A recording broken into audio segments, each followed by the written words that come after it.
Good evening, councillors, staff, members of the public. I declare the Ordinary Council meeting on the 25th of June 2025 open at 5:30 p.m. Can we please stand? I wish to acknowledge the Gadigal people as the traditional custodians of the land that we're meeting on and recognise their strength, resilience and paying our respects to their elders past, present and emerging. Thank you.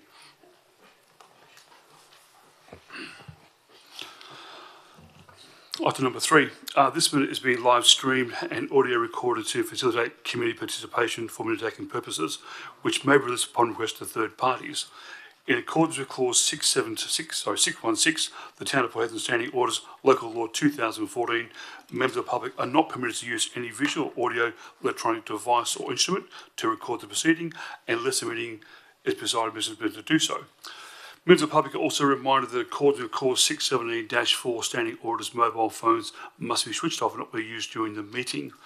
3.1 attendance under the all councillors are present as the attendance will be listed under 3.1 of the minutes. 3.2, entertainment communications by phone, there is nil.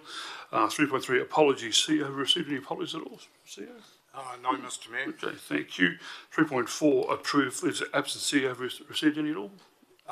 No, Mr Mayor. Okay, thank you. 3.5, disclosure of interest. Do any members have a disclosure of interest at all? I think you have one, CEO. Yes, Mr Mayor. Disclosure of, on behalf of myself for item 12.5.1, the nature, that's the issue of CEO recruitment committee. The nature of the interest is that I hold the position of acting CEO currently, and the type of interest is financial. Okay, thank you, CEO. Item number 4, CEO, have you received any applications for leave of absence at all? None at all? None? No applications for absence? None? No applications? No. Sorry, I'm just pausing. Yep. No. No? Okay. All right. Thank you. Item number 5, response to the previous question. Response to questions taken on notice at the special council meeting held on the 20th of May 2025 and the ordinary council meeting held on the 25th of May 2025 have been provided to individuals and detailed in the agenda. Item number 6, public time. Ladies and gentlemen, this is an opportunity for members of the public to ask questions of council regarding tonight's agenda and business of local government. Clause 6.73 of the Town of Port Hedland Standing Orders, local law requires members of the public wishing to ask questions to complete the question form and place the form in the tray provided. If myself, the presiding member, determines that questions and statements are out of order due to the offence of offensive or objectionable expression or defamatory, they will not be considered or recorded or responded to. 6.1, public question time. I declare public question time open at 5:33 p.m. CEO, have you received any questions at all? Have you received any? No, Mr Mayor. Okay, thank you. Members of the public, have any questions at all? Yes, Roger, come and state your name, thank you. Roger Higgins, 119 Edgar Street. I'm asking this question for a second time. It relates to the amplification or lack thereof at this meeting. Now, I don't sit that far. I always sit in the front row, near the front row, so I can hear. But I asked about 3 months ago when this matter is going to be attended to, and I got an answer was, well, something was going to happen. But isn't there a simple way of fixing this problem, like just turning the volume up so that we can hear? I say that in a respectful manner, Mayor Carter. So can we get an answer to this and can we get a solution to it? Yeah, sorry, do I see you? We can answer that question. Yep. And I'd ask the Director of Corporate Services if he could outline where we're at with that. With the loud, okay, yep. Thank you, Steve. Thank you, through the Chair, and we apologise for the frustrations. We have got it turned up as loud as we can. But in July, for a period of 2 weeks, we have the Chamber's AV being upgraded, so hopefully by the July meeting, it'll be in a far better condition for you to be able to hear better in the gallery. So I gather from your answer there's no simple solution, is that right? You just can't turn the volume up on... It's up as high, it's up as high as it can go, Roger. Is that correct? You're at full volume now? Full volume, correct, yes. Thank you. Right. Thank you. Okay, thank you, Roger. Do you have any more public questions at all? Okay, I'll close public question time at 5:35 p.m.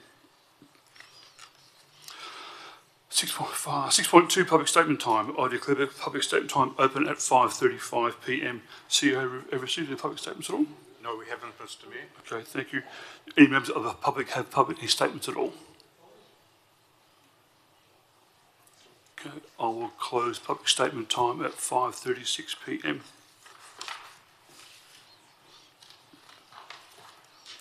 Six point three, petition, deputation, presentation and submissions. There is none. Item number 7, questions from members out in notice. Are there any questions from members at all? Mr Mayor, I have got a statement. Yes.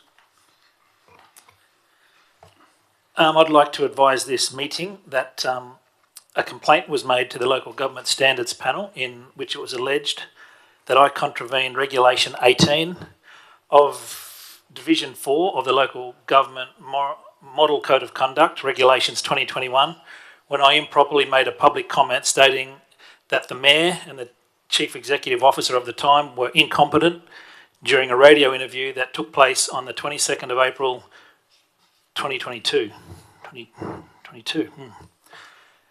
The panel found that I breached Regulation 18 by my conduct in that the comment was derogatory, demeaning and offensive. I acknowledge that I should not have made the relevant comment, and I now apologise to the Mayor, the Chief Executive Officer, my fellow councillors and to the public. Good. Thank you, Councillor. Any public statements at all? Yeah, Councillor Blanco. Mr Mayor, well, we haven't had many questions from the gallery, so I thought I'd keep the meeting going for another hour, so I've got a heap here that I can make sure we go for 5 or 6 hours tonight.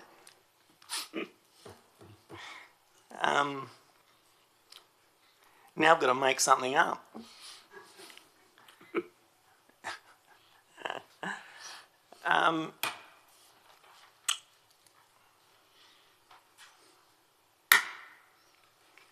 In the, I don't want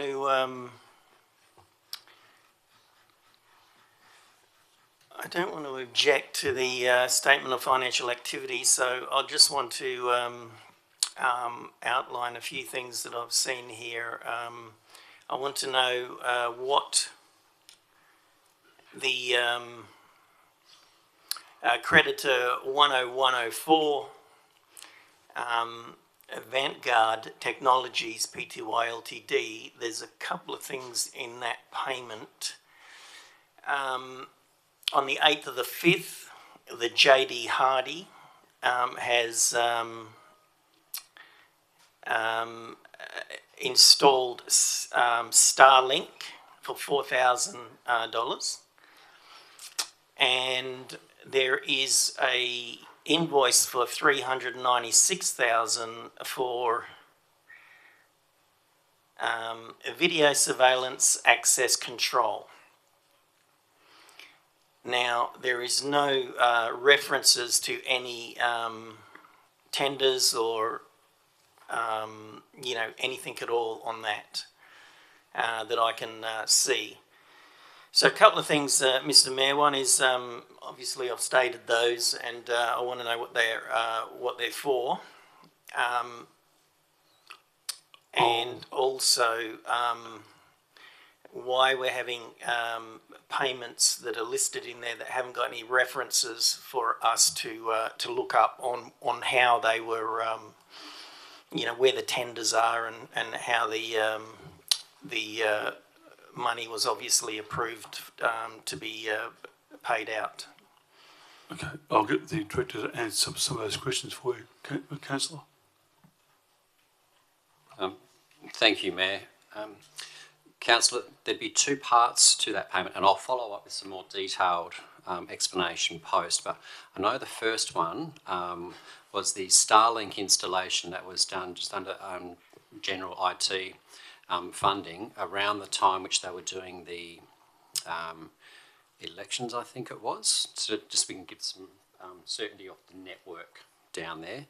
And the second part is a CCTV upgrade with Avantgarde, which would have been done under contract tender, but I'll get those details to you in a lot more explanation. Good. Thank you. Thank you, Mr Mayor. The next one is Remote Construction Group. there is a payment in there for 655,000. Now the explanation is the date is the 5th of the 5th, generated from contract claim, and then it's got the 650,000. Now, again, I have talked about this many times. The regulations state that the list of payments should have enough information in there so we can identify, you know, what it's for. And I don't believe that there's enough information in there, and I've talked about this on a number of occasions, Mr. Mayor, so can I find out about that? I don't need an answer right now, but I would like some sort of answer in the next agenda, Mr. Certainly, Council. I'll get the Director after respond to that for you. Take that on notice for you, okay? Thank you. The next one, Mr. Mayor, is the creditor 10467, the Department of Fire and Emergency Services. We've it says here contribution 4 of 144,000. It seems a bit low to me, a bit odd. Is that just the final piece of the total contribution that we are issuing for this financial year, Mr. Mayor? I'll get Steve to Steve, or do you want to take notice, Steve? I'll take it on notice, but usually the fourth payment is the smallest. Okay, thank you.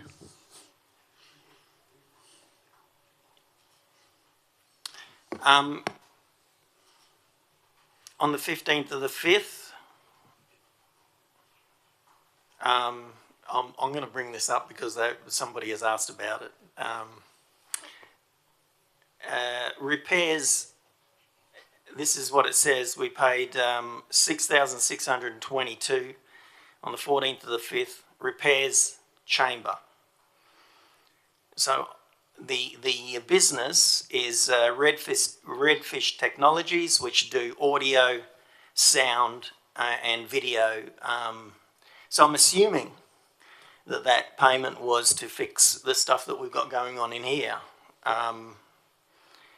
Mr. Mayor, can we find out whether that is a part payment of what's going on, or whether we should have all this fixed already?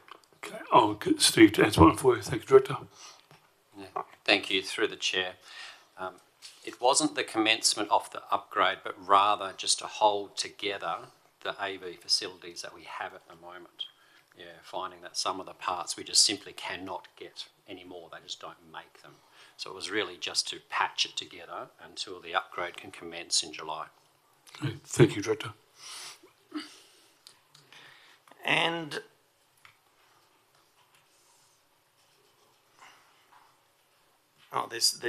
there's two more, but this is the second last one.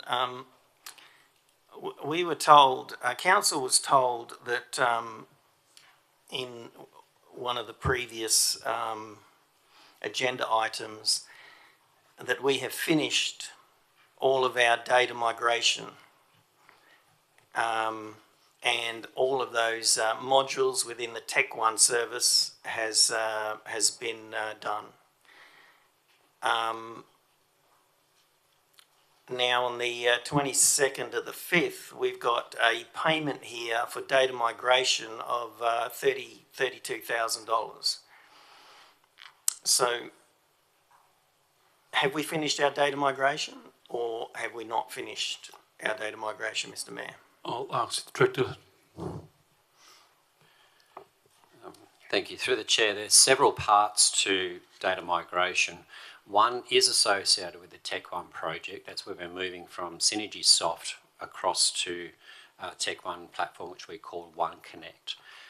The cutover, what we're calling it, that commences mid-July, so we are not fully complete there. The other aspect of data migration is all of our network drives. That's where we hold things like Excel files, Word documents, etc. And we have migrated that to the cloud. Thank you, Director.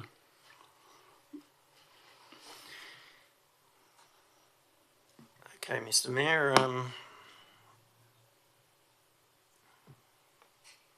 do you see my my issue here when we're told one thing and something else? You know, we pick up something else, Mr. Mayor. You know, if there is two aspects of data migration, then you know probably it would be a good idea to tell the council that there is two aspects of data migration before we come out and you know say things that might get us councillors in trouble. So. I would rather that we know the full story than part of the story, Mr. Mayor. Can I, Yes, sir. Come on. through you, Mr. Mayor, just referring to Councillor Blanco's comments, could Councillor Blanco refer us to the statement that he's referring to as being in conflict with what Mr. Leeson has just said, and I will have a look at that and I'll address that conflict if there is a conflict. Okay, thank you, CEO. Thank you. I'm happy to send that through. Well, actually, I've just outlined it here. The list of payments stated on the 22nd of the 5th on page 51 of 374. There's one part of it. And the other part is special council meeting 20th of May 2025, page 8, where it says the town has undertaken and successfully completed a migration of all of its business workloads to modern cloud-based services over the last 3 years. So they're the two bits of info that came from the information the council received. So thank you, Councillor Blanco. We will look at that. Thank you. Now the last one. Again, in the creditors, there's, you know, again, like I say, in my opinion, there's not enough information here for me to backtrack and find out where this is coming from or, you know, how it was approved. So there's BMD Constructions, Pty Ltd, page 66 of 374. On the 22nd of the 5th, we have paid $262,842. Now, it just says generated from contract claim. That's not enough information for me. You know, I look at this stuff in detail. I would rather that there's enough detail in there for me to backtrack this sort of stuff and have a look at tenders and, you know, decisions of council and stuff like that. And my understanding is that's the amount of information that we should be putting in there, so we understand where our money is going. That's all I have, Mr. Mayor. Okay, thank you, Councillor Blanco. Any more questions, councillors? Yes, Councillor Christian. Thanks, Mr. Mayor. Just one in relation to the agenda item on the papers today, 12.13, the Microsoft licensing. I just understand that, as I mentioned there, of 2.5 million over the 5 years. So just wanted to see, it's also mentioned it's including indexing assumptions. So just wanted to see if we can get a bit more of an understanding from the relevant director, if we can please, just in relation to expected costings, if we can please. Did you get that, Director? Steve, do you want to take that on notice, Steve, or you want to? No, that's fine, Mr. Mayor. Okay. The town spent $337,000 in 24-25 on Microsoft licensing. So that's for your Word, Excel, Project, Outlook, etc. And for 25-26, we're expecting that to be around $390,000. Mostly driven by annual escalation, which Microsoft announces once a year, and they are in control of it. And it's not something which is in line with CPI or anything like that. It's quite a hefty uplift each year. So with the forward estimates of that increasing annually, plus allowing some growth, it is expected that in the last couple of years of the contract, 4 and 5, it would be above an average of that $500,000, which is 2.5 over 5 years. So it's that's our estimate as to how much that should cost over the 5-year period. Okay. Does that answer your question, Councillor? Yeah. Okay. Okay. Thank you, Director. Any other questions, councillors? Okay. Moving on. Item number 8, the presiding members meeting about discussion in the agenda, May 2025. Item number 9, I invite all elected members to declare by a show of hands that they've given due consideration to matters contained within the business paper. Can I have a show of hands, please? Thank you, councillors. Item number 10, confirmation of minutes of previous meeting. Office recommendations requires a simple majority vote. The council confirm the minutes of a special council meeting held on the 20th of May 2025 are a true and a correct record. Can I have a mover, please? Thank you, Councillor Christensen. A seconder. Thank you, Councillor McRae. Is anyone against? Motion is carried. Thank you.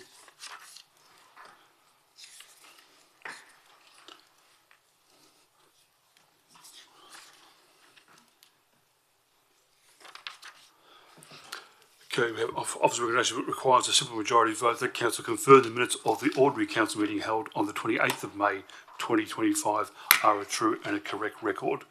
Can I have a mover, please? Thank you, Councillor Christensen. Can I have a seconder?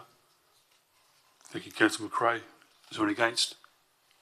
Motion is carried. Thank you, councillors. Before we move on to reports of committee and officers, I remind members of the public not to take any action on council decisions on items on this evening's agenda which they may have an interest in until formally notified in writing by the town has been received. Decisions made at this meeting can be revoked in line with Local Government Act 1995.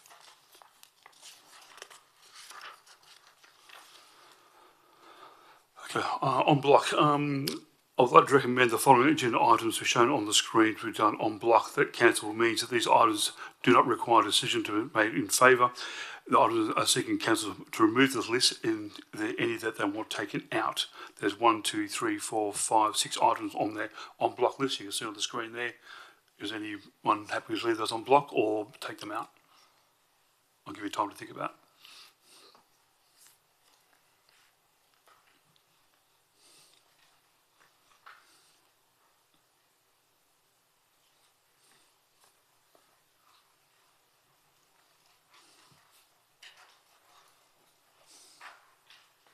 Mr. Mayor, Yes. let's pull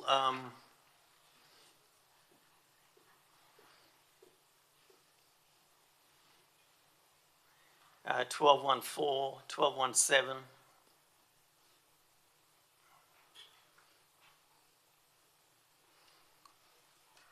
And I'll do 1213.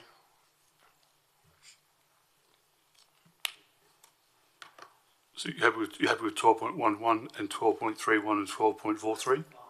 Sorry? The rest are fine. Rest are fine. Okay. Okay, can I have a move on that, please? I'll move it, yeah. Okay. I did Thank you, Councillor Blanco. Seconder, Councillor Christensen. Is there anyone against? Okay, motion is carried.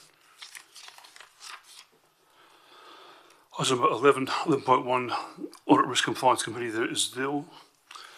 Item number 12, that was on block. 12.1.1 is on block. Let's go through the item number.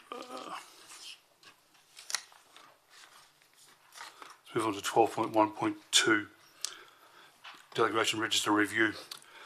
We have an officer recommendation before it that requires an absolute majority vote. The council adopts the 2025-26 the Town of Port Hedland Delegated Register as per attachment 1. Can I have a mover, please? Move. Thank you, Councillor Christensen. So a seconder?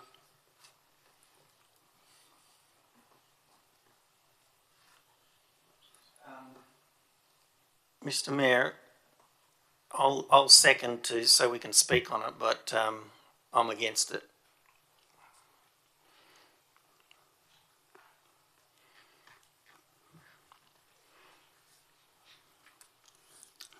So you have a seconder, Mr. Yeah, Mayor? that's it, yeah. Sorry, is anyone against? I'm against, yes. Okay, cool, okay. Go on, Councillor Wilson, we'll talk to it, please. Yeah, no worries. Thank you, Mr. Mayor. I note that this is a very, very long document, and I seem to think every year I look at it, it gets longer and more complex. So it's interesting to see where the concerns may be. Looking at the existing document, I last year approved the full body of it. As we can see in the report, there's three major changes that are being asked for here, and I don't see any major concerns in relation to that. One of them is just a topographical area, and the other one's just allocating for another member to be put into the sub-delegates, and then just the wording in relation to the tenders of goods and services. So not understanding where the, I guess the misunderstanding or the against the motion is, I'll wait for my reply for the rest. Thanks, Mr. Mayor. Okay, thank you, Councillor. Councillor Blanco. Thank you, Mr. Mayor. Happy to be corrected, but I don't think this item really needs to be passed tonight. The delegation register review is, it should be done after the election as well, to give the new council, the opportunity to pass the delegated register. But the deputy was not at our briefing, and yes, I did attend a briefing. I know it's hard to, but I was there, and I spoke in length about some of this stuff here, and I haven't really received a response from that briefing. So obviously the deputy wasn't there. That's probably why he's a little bit confused. But I have an issue with the delegations on the Audit Risk Committee, where we have been told that we cannot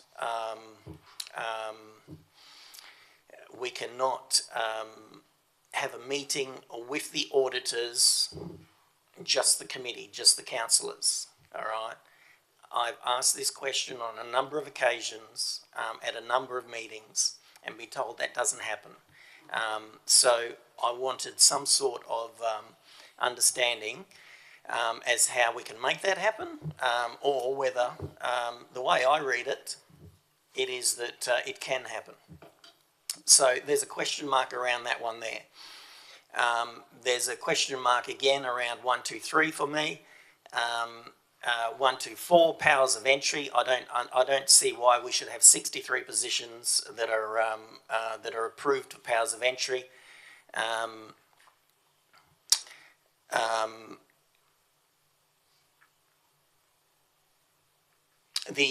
I talked about the community grants program, and how I wanted that to come back to council for council to decide what money is handed out, not delegated to the CEO, and also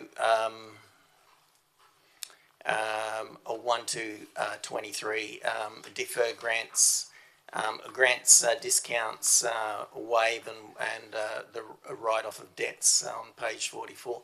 Those ones there are the ones I spoke about. I looked at all my emails today. I didn't see anything come through on that, so I'll be against this motion until we get a better understanding of what we can do with those ones that I talked about.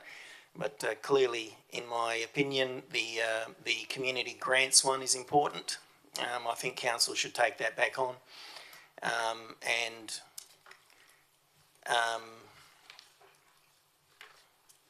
the audit risk committee meetings with the auditor need to be clarified. Thank you, Mr. Mayor. See you, Through you, Mr. Mayor, I can assist on this item. The council is required to review its delegations once every financial year. So that's the regulatory requirement. The points that the delegations that Councillor Blanco is interested in were certainly raised at the briefing or workshop that councillors held on the 18th, was held with councillors on the 18th of June. And those items have all been noted and will be worked on by officers to have a look at the impact of any changes so that council can be fully informed when it reviews those. The intention is to bring them back in July and August. Okay. That really is no impediment to the council if it wishes, if it chooses to adopt the delegations now. Those will come back, and as Councillor Blanco rightly suggests, early in the term following the elections, they should be, good practice would have them reviewed again by the new council. Okay, thank you, CEO. Okay, so NOS 4. It was against. Like to sum up, Councillor Christensen. Thank you. Thank you, Mr. Mayor. While I support to hear Councillor Blanco and any councillors' concerns in relation to delegation, one of the newest things I've been reinformed and reinvigorated on when it comes to delegation is it's important to remember from a council point of view, at no point do we ever relinquish that right. Although we delegate it, it still remains the right of the council at any point in time to recall that at any point in time. So a delegation is merely us trying to share the burden of this prestigious position. So at any point in time, if council are concerned around any point of delegation, by all means, it should be up to us to call it to council's attention, and then we can have that conversation to bring that to attention, and we can, if we wish to, reserve that right and bring that decision-making ability back into the hands of the council. So fully support any councillor willing to challenge or even ask for that sort of mechanism to take place. But in the meantime, right now, we're not asking to change too much more apart from the three that I mentioned previously. So I'm supportive of those three to see how it goes, and just as much supportive to listen to Councillor Blanco's concerns in relation to when that comes back to council. So I'll let the debate where it is. Thanks, Mr. Mayor. Okay, thank you, Councillor Christensen. So now put to the vote. All those in favour? Those against? Motion's lost 3-2.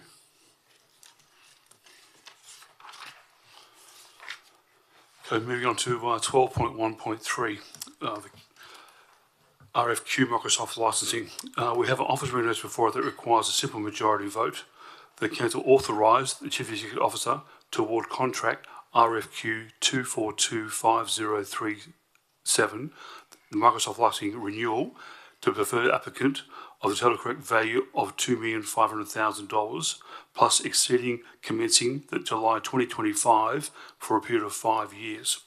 Can I have a mover, please? Can I have some questions on that before we go on? Yes, certainly, Councillor. I know the Director of Finance has answered some questions on it. Mine, around the same sort of thing. Yes, I did add up what we were paying, 330,000. I came to, I think the Director said 336, which is around the same amount. But the annual renewal for the Microsoft was 256.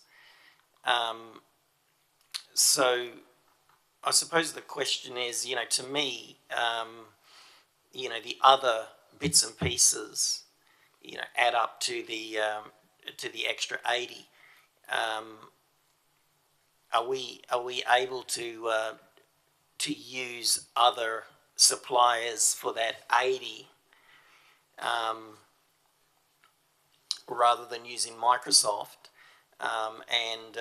Because if that is the case, then we're talking about 100% increase over 5 years to the licensing requirements that we pay per year. So can we get some sort of clarification on that, or I'll go for the Director. Steve, do you want to take that on, answer that, or? Through the chair, that's going to be a little difficult to answer, because I need to understand what you identified in the schedule of software renewals compared to what the IT team have given me today, to make sure we're on the same page Yeah, to answer that, so I'm going to have to take that on notice, that aspect of it, and have a conversation with you so we can, check those, what has been identified as Microsoft and be consistent with that. This is an operational expense. It's just it's grown to a point now where it's exceeded the CEO's delegation, and without it, a lot of our processes, would be left without a software and a means to progress. Okay, thank you, Director. Yeah, Mr. Mayor, I'm not opposed to the, requirements for licensing. I know we have to have it. What I'm outlining here is the excessive costs, the excessive increases in the cost to this, to this licensing agreement. And if we just talk about the renewal, we currently pay, this is what's in our documents, we currently pay $256K. We are increasing the budget to allow for a $500K a year payment to Microsoft licensing. So, I see it as being excessive, that's all, Mr. Mayor. Okay, thank you, Councillor Loco. So do we have a move on that? Got a mover? Not yet. Got a mover on that item, please. Thank you, Councillor Christensen. Got a seconder? Okay, I'll second it. Thank you, Councillor Blanco. Is anyone against the motion? Motion's passed. Thank you.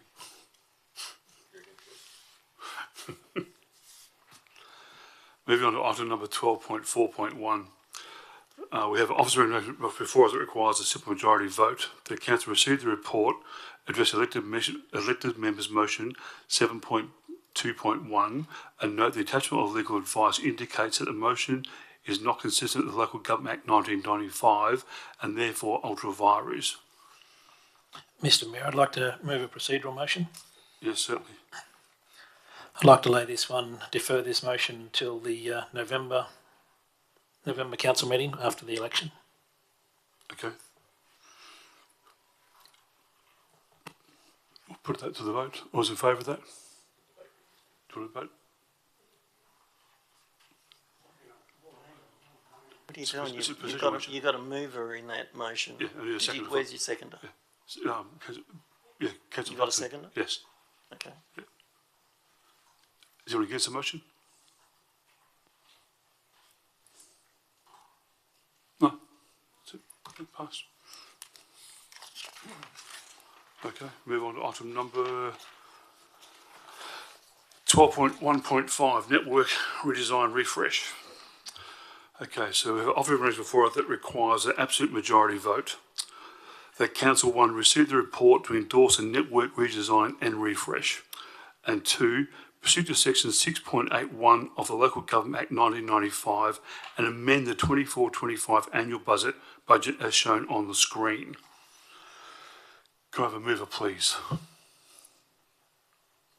Move, Councillor Christensen. Can I have a seconder? I'll second it. Is anyone against that motion? Motion. Yes, Mr. Mayor, I am against it, yes. Okay.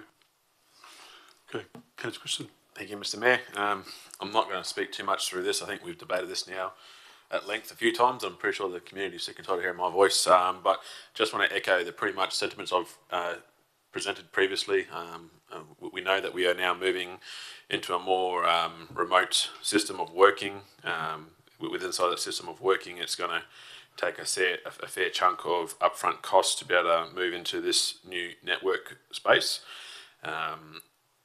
The important thing here is I think we need to ensure that we maintain service delivery and that availability to our community and most importantly to our administration staff who are there to be on the front line and deliver the services that we ask them to deliver. So network connectivity, as we all know in this day and age, it is so important to everything we do. So I think it's pretty important that we make sure we get this over the line to ensure that can happen. I'll again allow for the other debate to go through, and I'll touch base on everybody else's debating point before we finish. Thanks, Mr. Mayor. Okay, thank you, Richardson. I also moved it. I think it's important that our software is state of the art to make sure that people can dial in. We have FPOS available, we have internet available in our libraries and so forth. And this has come back again and again and again. And I think it's something that we should really look hard at. I think councillors understand that it's so important to have this information and this technology up to scratch, because I mean, we're a large council, and if things go wrong, our community hear about it, and we hear about it very, very quickly. So that's why I'm for finally getting this over the line. So that's where I am with that one. So against Councillor Blanco. Mr. Mayor, I'll foreshadow a motion. Yep. That we allocate the current budget of 220 to the network redesign and refresh. Apparently, we can't do that unless we make a decision. So the current budget that we have listed in the officer's recommendation, we allocate that to the network redesign and refresh. I'll check with Steve. Is that possible? Can you just give it 2 seconds, Councillor Blanco? Director, can we split, or does it have to be done at the same time? Can you just explain? Sorry, just. We have been told that we have the ability to spend 220 grand in our current budget to the network redesign and refresh. The argument that's come to the council over the last 2 or 3 council meetings was that we wanted the other portion of the money to be into the next budget. So the administration can move forward with doing some of these works. We can change the use of that money from UPS to network redesign and refresh, which gives them a head start. Steve. Thank you. Through the chair, yes, the office, the recommendation would change slightly, and we have got one which we prepared for you as well.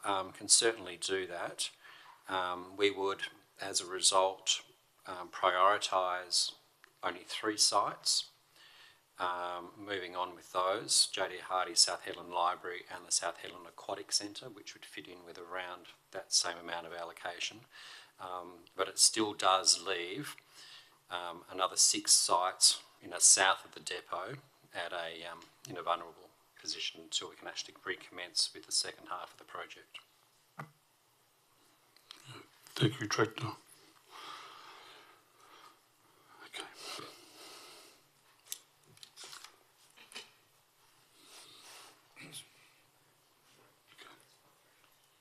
Was that right? Sorry. So that was foreshadowed. Yeah, that's what I said. That's great. Yeah, that was all. Okay, Mr. Mayor, so are you done with the foreshadow? Yes. Okay, so I'm speaking against. Yes. So, like I just said, we have, this has come to council a number of times, and I have said a number of times that I'd rather see the new budget have the allocation in there. We've been told about, the works that are needed. There's a graph outlining the council-owned centres needing the upgrades, whether it be fibre or Starlink, 2 systems, just in case one fails. And the upgrade, that 2 system thinking upgrade helps with, obviously if one goes down, we've still got the other one. We've been told that this work can't be done because it's not budgeted, and it's crucial that we pass the motion because the organisation can't implement the upgrades without council approval. And when we have a look at the J.D. Hardy, You know, I talked about this previously. You know, we have already paid, and it's in this list of payments. We've paid the $4,000 for the upgrade to Starlink, which is, you know, part of what we discussed previously on the two system thing. So, and you know, we were told that we couldn't do it. You know, that the administration couldn't put it in unless we'd approved the budget, but we've done it. Obviously, I'm baffled. So when we look at the information that, you know, we've compiled by the admin in the reports to council, the urgency is not declared as critical. A November 2023 network audit conducted by independent specialists, ES2, confirmed the inadequacies of the current infrastructure. We know that. This is supported by the 2020-2025 Town of Port Hedland digital roadmap that states the same. So we knew this in 2020. In February, the 7th of February minutes, which also confirm that there was no other significant identifiable environmental, social or economic impacts relating to this item. So according to your own report, you did know there was more costs, but you know, we just didn't know, the council didn't know. And you know, this is all quotes from the documents that I read from the council. On page 10 of the Town of Port Hedland digital roadmap 24-27, it shows the previous IT strategic roadmap 2020-2025, and you know, and it tells us that the infrastructure or the whole of communication network design. It shows that, you know, we need to do something about the whole network design. But this was not mentioned as a cost in the IT project. We just talked about, you know, Tech One and what we had to do there and the migration and all of that sort of stuff that I've been talking about since I got back on council. Now, it would just be logical to me that if we're spending millions and millions of dollars on the upgrade of our system, that we would also be spending the money required on the nuts and bolts of the system that make the IT side of things actually work, the infrastructure. That's just logical to me. And I would expect, you know, I don't know what other councillors are like here, but I would just expect that those costs are incorporated into the total cost. There's no point having a gold-plated IT system, you know, on a USB that can't go anywhere because we haven't got the infrastructure to plug into it. So, you know, I think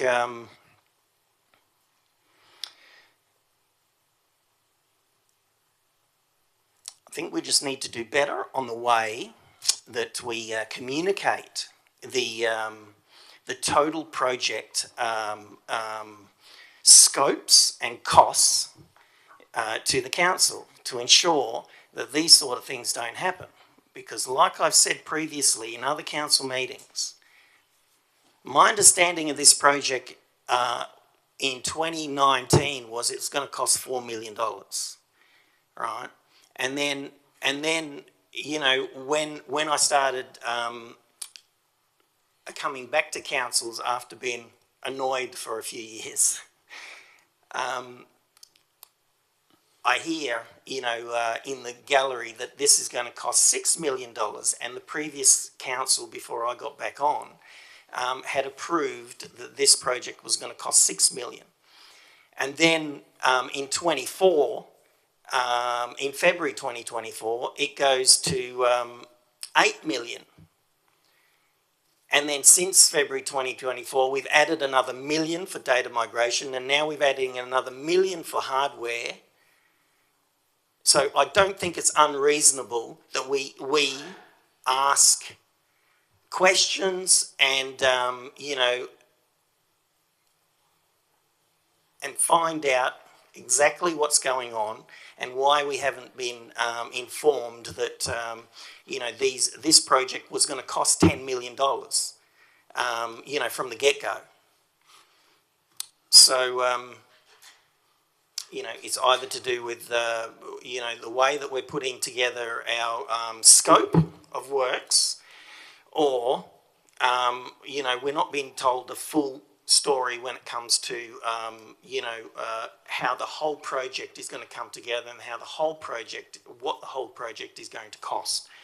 And I think that, you know, we need to make some adjustments there to ensure that the council knows exactly what is going on moving forward, because we eventually, at the end of the day, we're the ones that have to approve all of this expenditure. And $10 million for ratepayers of this town is a significant amount of money, and it adds a significant, you know, percentage increase to rates. Okay, thank you, Councillor Blanco. Councillor Christian, sum up, please. Oh, sorry. Yeah, look, I'm going, after having seen the foreshadowed motion, I'm now also going to go against. My concern with it is, I think, same as Councillor Blanco, the issue on clear scopes and costs.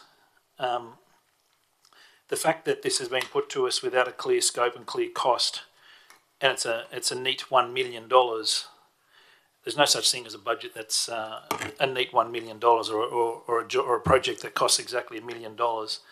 And the fact that later on tonight we're debating another motion that's about another cost blowout that was not done clear enough, and we're pertaining to the, you know, the upgrade of the yacht club. This $1 million, the fact that it's $1 million tells me that we don't know exactly what the scope is, because it's clearly a guess. It's a guess number. I would prefer that we get started on the work with the movement of the UPS replacement stuff onto the network design. So just having an idea of the foreshadowed motion, I have to go against, and I'm sure we'll all support this again at budget time in 3 weeks. Okay, thank you, Councillor. Anyone else for? Anyone else against? Okay, Christian, sum up, please. Thank you, Mr. Mayor. I don't want to waste everybody's time too much, because I can guess to see where this debate's going to go to another debate. But on that, I will echo some of the sentiments raised by Councillor Blanco in relation to, I used to be the biggest rock thrower on this table, I guess, when it comes to projects and how they used to be displayed. But I will challenge the council now to say that, okay, if this is the case and we want something to be displayed in a different way, or we want more relevant information, it's on us to be able to come together to give that direction to this administration to actually help us to get what we want. I know it's been a long road in the last 4 years that I've been on this board to try and get everyone together around this table, pushing in the same direction.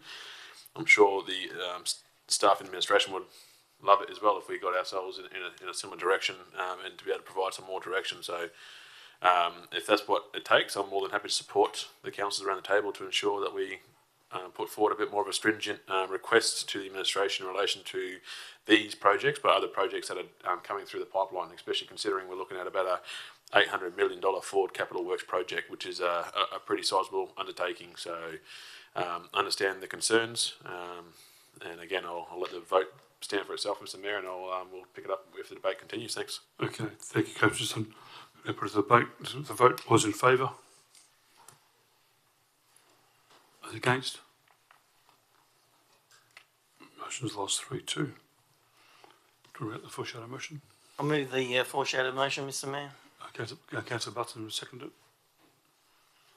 Is anyone against the foreshadow motion? Motion's carried.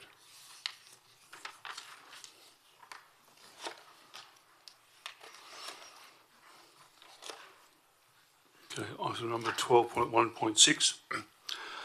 We have officer renditions before it that requires an absolute majority vote that Council 1 appoint councillor to the member Audit Advisory Committee, appoint a councillor as a proxy to the Audit and Finance Committee, appoint a councillor to the position of presiding member of the Audit and Finance Committee, and 4, appoint a councillor to the position of deputy presiding member to the Audit and Finance Committee, and 5, note the town will open an expression of interest process heading up to the October 18, 2025 ordinary election to recruit a suitable qualified independent chair and independent deputy chair of the Audit and Finance Committee on application of recent sections 87 of the Local Government Act Amendment to 2024. This requires absolute majority vote. So can I have members? Can I have a question before you Yes, before sir. you take it? Let's just councillors. Let's not forget where we are. There's no mover. Okay. Can I just get some advice on this? I think I might have spoken to the deputy about this. I think I disagree with what he says. So I maybe get some advice. My reading of it and his is different. Just on the Act. Are we currently? Has the Act now states that no council member is going to chair the audit committee? The chair has to be an independent. Is that what we're being told now? I'll see. Refer that to the manager governance. Okay, Tom. Through the chair, thank you for the question. That is correct, although the regulations are yet to come into effect. Hence us running an EOI process in the lead up to the October election to make that appointment at that time when the committee is reconstituted. Thanks. So can I just add an additional one that it's still a little bit grey. There is no regs on this. Have the regs been reissued, or we're still waiting for them to be issued? Much the same as what happened with the gun legislation. The legislation came out, but the regs didn't come out, so nobody knew what the hell was going on. So is that the case? We still haven't got the regs on this. So the regs could actually could determine that a council member is the chair, or does it specifically say that is not going to happen? Tom, did you? You listen here to Tom. To Tom, yeah. Thank you. Through the chair. Yes, you're correct. Quite often, the amendment to the substantive piece of legislation, which is the Local Government Act, gets made, and that does give you the direction on what is going to occur. However, the detail comes through in the regulations. At this time, we know from what is in the Act that the appointment of independent members is going to happen. We're just not fully across all of the information that will come through in the regulations, and also, I guess, the transitional arrangements that might come through as part of that as well. Okay, thank you, Mr. Mayor. Okay, thank you. Can I have a mover on that, please? Through the chair, Mr. Mayor, I think you need to have those said crosses filled with names before you can ask for a mover. I'm happy to be corrected. I don't think we can assign Councillor X to all positions. Okay. Appoint councillor. Okay. Councillors. I'm happy to nominate yourself, Mr. Mayor, as the chair, and I'm happy to put my hand up as a committee member. Okay. So where is that one? Sorry, through the chair, Mr. Mayor, I'll just clarify it because it is. There's a lot of similar words in this report. There is. It is quite confusing, and we did discuss it on Wednesday evening at the agenda feedback session. Due to Councillor Rebello's resignation, she was a member of the Audit, Risk and Compliance Committee. At the moment, we have Councillors, the Deputy Mayor and Councillor Butson as substantive members of the committee, and Councillor McRae as a proxy. So ideally, our terms of reference do require us to have 3 members and up to 3 proxies. So given the resignation, we're recommending as part of this report that if any other councillor would like to join the committee, that they do that. If they would like to join as a proxy, they do that. And obviously those two decisions at 1 and 2 would help us to maintain or quorums, obviously. And then moving beyond that, the presiding member does now need to be appointed by the council, but can be a councillor for this time. Point 4, again, as well, the deputy needs to be appointed by the council. And then obviously point 5 is just noting that we're going to conduct that process. Sorry, so 1 and 2 is basically that can go to normal councillors? Thank you again. Yeah, through the chair. So if no councillors want to join the committee, we can obviously continue to operate as is for now. So 1 and 2 could fall away.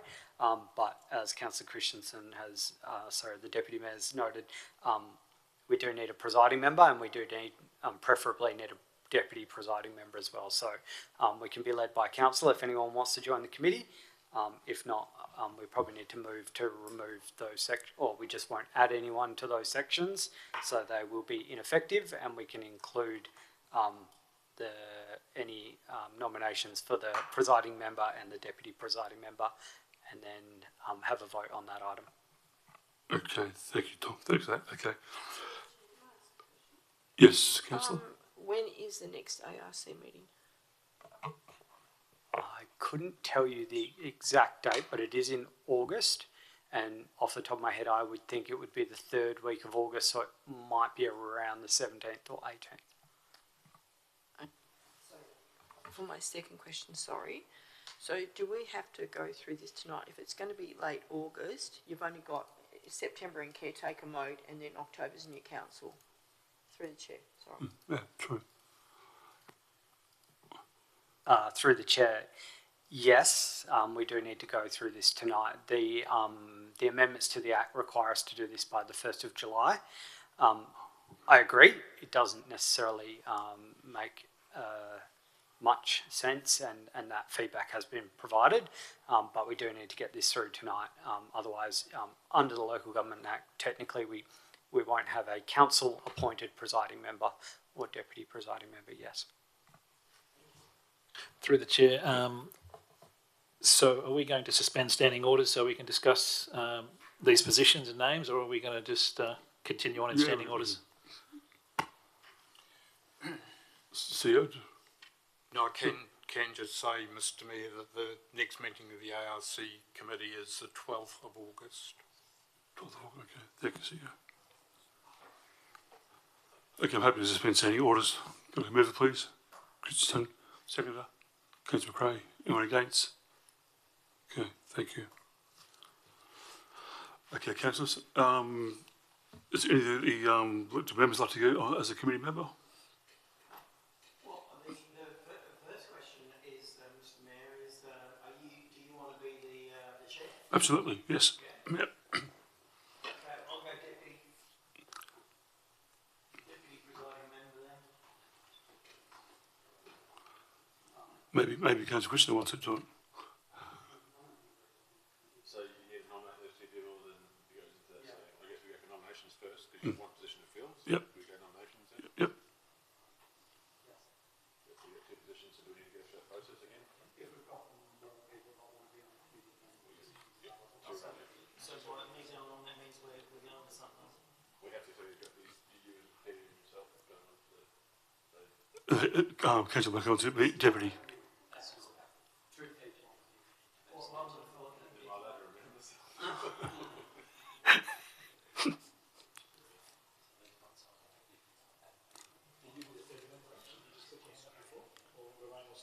Myself and Ryan are there currently, we're just debating if we can remove ourselves.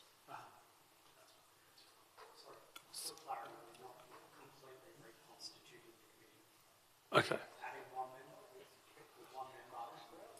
Oh, okay, well then, kick me out. Okay. I'd like to do that, so just kick me out. Right. So Councillor Christensen, You won't have to do anything, just add the mayor in there, and then everything's fine, isn't it? no, we need one, because Councillor Christensen is the deputy. Is it? What do you want? Are you staying with that? Well, I'm chairing currently, I'm saying, you work out, are you going to run against the mayor with the position? What, on the chair? No, you needed to, if you two want to be on the committee, you both have to apply for the appointment of the, to be on the committee, which will then go to the vote, which will then work out who that is, and then we can vote on who's, those three people that are there now, myself and Councillor Button are already there. Already there. Okay, so you just need one more person to go on. Yes.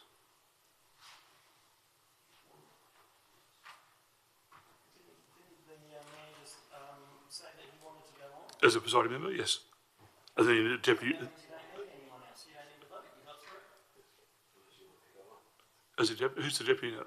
Sorry, I'm confused, sorry. Councillor Christian, you still the deputy? Oh, All we need to do is work out if Councillor Blanco wants to run on this committee or not. Yeah. I'm saying, like, that's what we're trying to do with one person, let's go with one, Yeah. who's doing what. yeah. Is it possible for us to put a whole new committee together? No.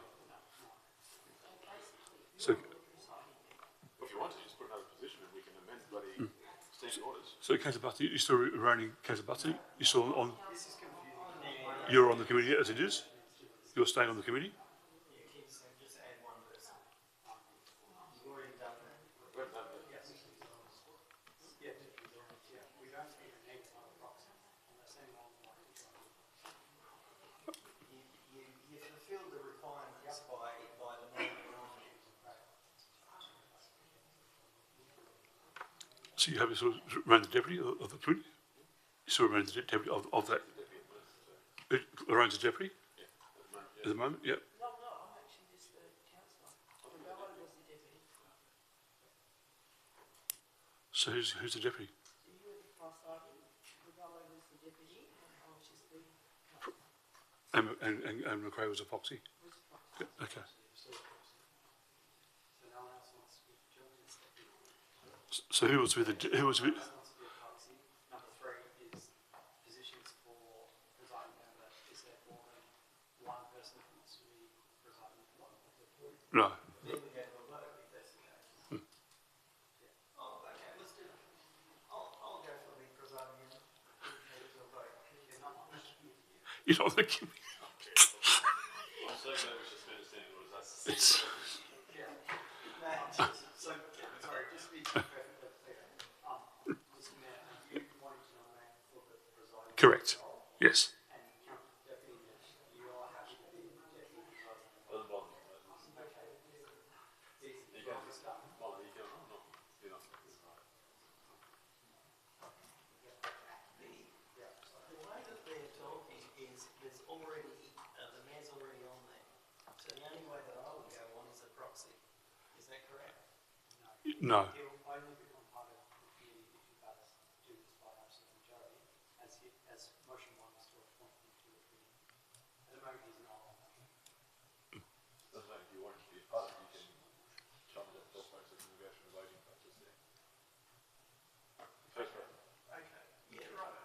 Well, yeah, I do want to be on the committee actually, so. Okay. Proxy. No, it's a member. As a, so Councillor Christian, you happy, okay, you happy to be the deputy? So we need to go back to item 1, this is saying, this is the whole thing, we need to deal with number 1 first, make sure everybody's feeling cool by So Councillor Button is, okay. So Councillor Blanco, you're on the committee, yes? We can have that many people on the committee under the Okay. Okay, so number 1, Councillor Blanco is on the committee, correct? Councillor Blanco? Hang on, we're working out whether we want to be on there. Are we going to Correct. vote on this? If there's more than, Okay, so my understanding of what you've just written there is then, if the mayor is going on as the chair, and I said I want to go on as the chair, then we're taking it to a vote. Yes. Yeah, okay. So let's do that. And you, and just to confirm, you said that we can have 4 members on that committee as per the chamber of correct? Yes. Brilliant. We're getting this.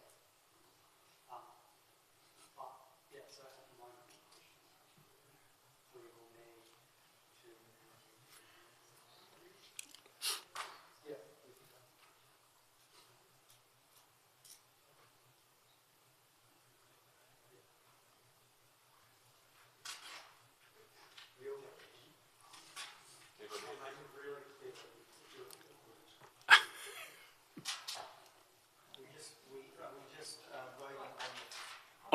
on the, no, number 3.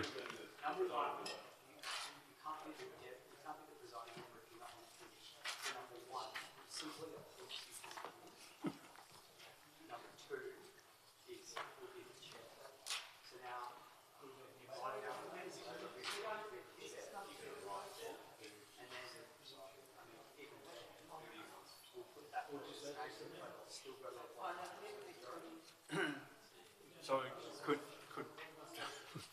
through you, Mr. Mayor? Yep. Through you, Mr. Could we just please have one piece of advice coming from the staff? So,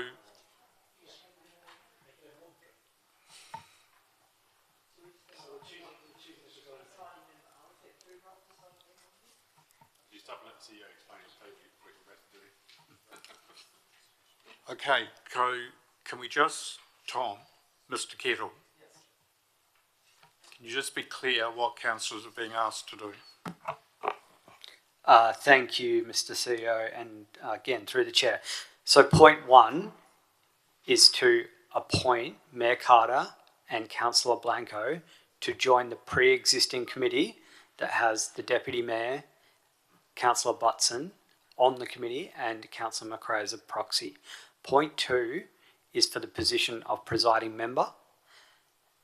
Councillors have been, because we have 2 nominations, councillors have been provided a piece of paper. They need to put one name on that piece of paper who they want to be the presiding member out of Councillor Blanco and Mayor Carter.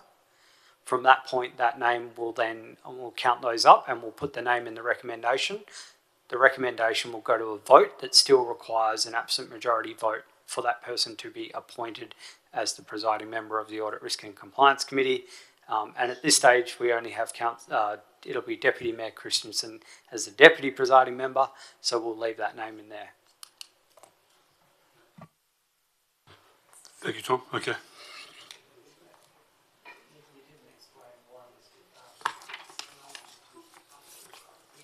Okay.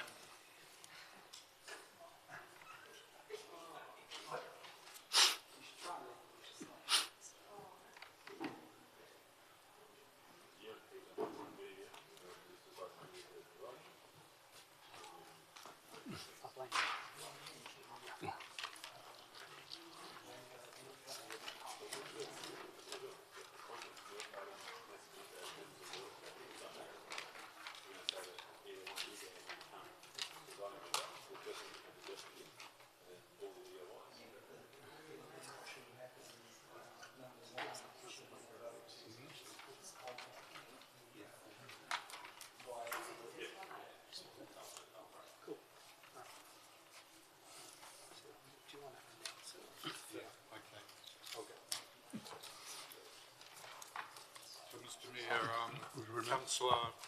Councillor Blanco 4, Mayor Carter 1. Okay. Okay.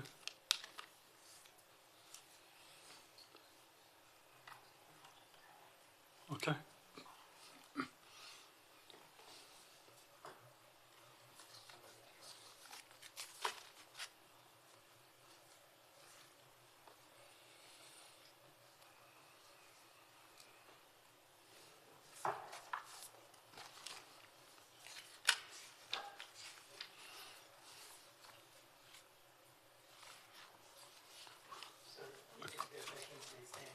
Yes.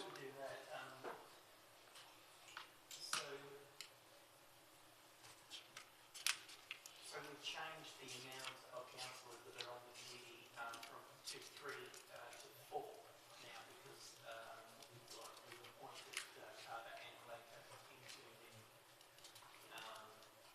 Committee. yes. Correct. And our quorum for that is that 50%. So we currently got what's our quorum? 3. 2. 2.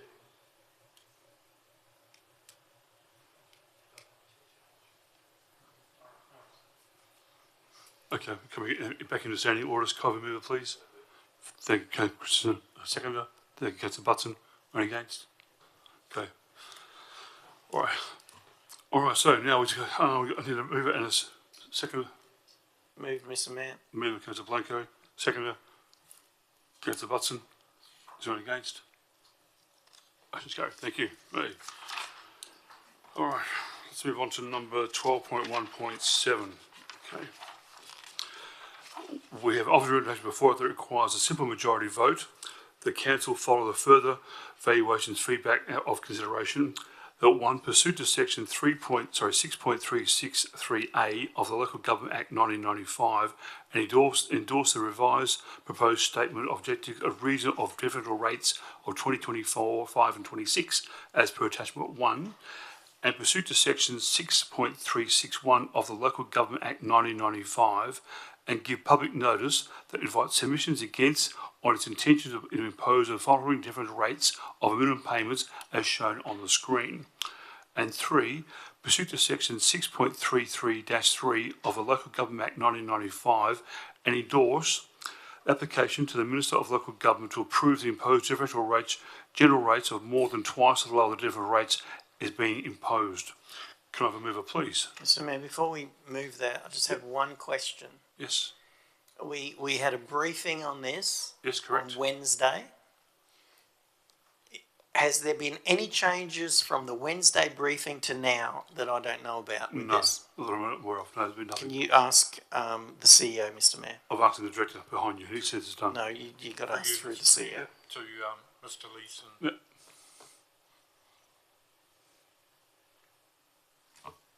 Sorry. Through you, Chair, no, there has been no change since that recommended model we presented on Wednesday night. Okay, thank you, Director. Okay, Mr Mayor, I'll move that. Okay, thank you, Councillor Blanco. A seconder. Thank you, Butson. Anyone against? Motion's carried. Thank you, councillors. What are we, 12.1.2? Okay, 12.1.1. Community Services, the Red Earth Country Sponsorship 25 cancellation. We have 2 offers recommendation before us. 1, recommendation requires a simple majority vote. The council notes the cancellation of the Red Earth Music Festival. Can I have a mover, please? Through the chair, if I may. Yes, councillor. With your permission, I want to ask and see if we can change the wording of Yes, officer certainly. recommendation number 1. Yep. I don't feel that it displays the correct terminology or what's happening in this. I think reading the report, and I'm happy to be corrected, and conversations, I'm pretty sure I know what we're talking about here, but one, I think it's important to note that the festival is not going to happen in 2025, but I think it's important to also note the fact that this contract is also no longer going to be valid and followed through with. So I think if we can find a way to have that mentioned in there as well, please. Yeah, that is correct. The contract as a result of this is cancelled, and any future events of this nature would be subject to a new contract process.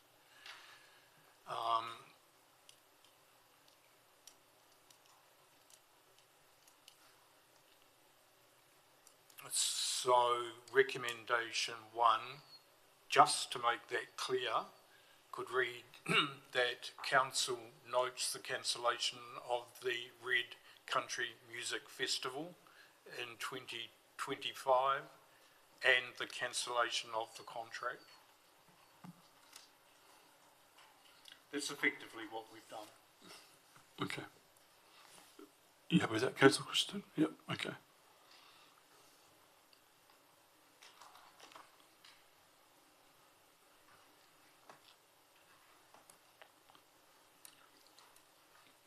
You happy to move that amendment?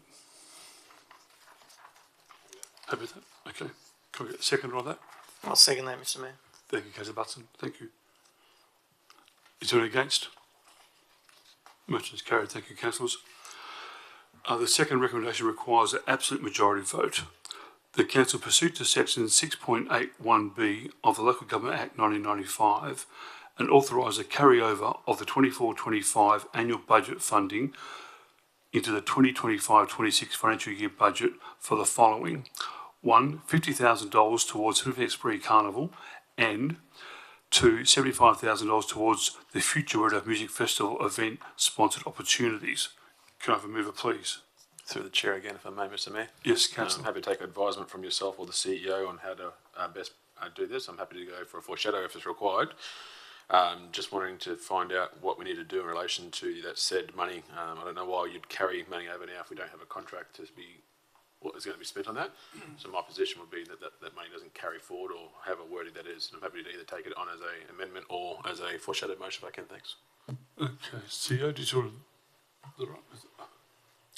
Well, the effect of cancelling the contract would simply mean that the 75,000 carried forward would be carried forward for a future event that would be subject to a procurement process.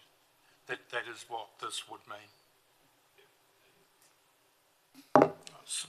So my position on that again is, if from the report, I'm happy to be corrected, the report suggests that that's going to take place anyway. Now, that should be no different to any other process. There should be no preempting budget without understanding, with the officer's report to educate what that money is going to be for. So I'm not supportive of just retrospectively passing money to the next year, expecting it to be used for a specific item that we don't know what it's going to be for. So my position is that we don't transfer any money forward to the next financial year, and I'm going to happy to do that as a foreshadow motion if it can be done. And then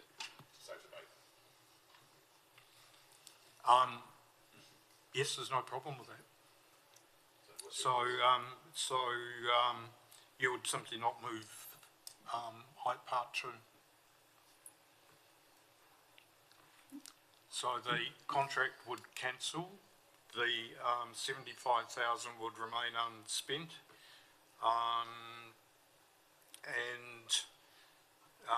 in any future consideration of that would take place in the budget process coming up. And your approval would be for the $50,000 to go forward to the Spinifex Spree Carnival.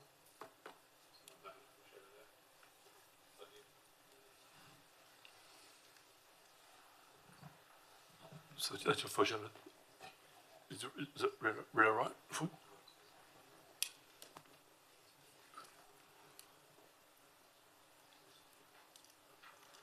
So you happy with that, councillor? can you explain to me how the additional money that's not been spent, how that's dealt with? That's just gets carried forward to surplus, is it? Tractor. Yeah, through the chair, that $75,000 would then go into year-end surplus funds, that June 25. We use the surplus funds at the end of the financial year to balance the budget for 25-26. We have an opening surplus position, and then at the end of 26, you'll see we've only got a forecast surplus of around $200,000. So you could probably draw from that, yeah, if you wanted to spend the 75,000 at that point. Because it's not carried over, it is no longer identified as a line item in the 25-26 budget. Is it okay, councillor? I'm satisfied, but I still need to go to we still go for debate for it. I'm still on the edge on that. So, Okay, you happy to move that? not necessarily. I might be going against it. So, Okay. Okay. but I'm happy with that words. Thank you, Mr Mayor. Okay, all right, thank you. All right, go back to the office recommendation number 2 before the foreshadow. Is there a move on that item? No. Okay, so we'll move on to the foreshadow motion. Can we up on the screen, please, Tom?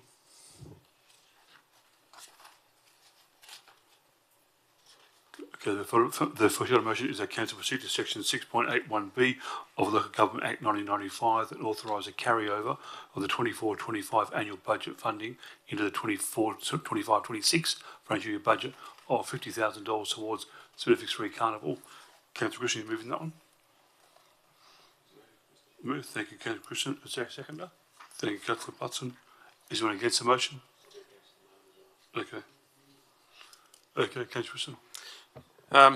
So I wanted to bring it to this process because obviously I'm a bit of a mixed emotions at the moment with how this goes through, and I guess this is the lovely part of being on council is that we get to sit here and talk with each other to allow the debate to sway us one way or another. So I'm happy to see that that the endorsement of our previous contract with the Red Earth Country. Can I get a point of order? What's the point of order, councillor? I just want you to explain what just happened. Yeah, a mover, a seconder, mover. and also voted against it as well, correct? A mover, a seconder, And against, and he's against. yes, correct. Okay. So we have tried this before, and the advice was it could not be done. Okay. So can I get? We have been advised this cannot be done Can be by done. the administration. Now I want to know now why it can be done.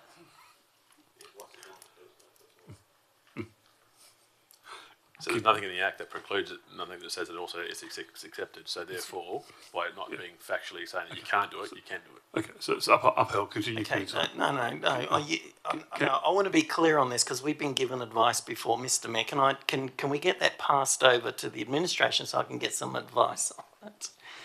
Okay. I think I argued this when this actually happened, but anyway, can we find out from the CEO? Put through to-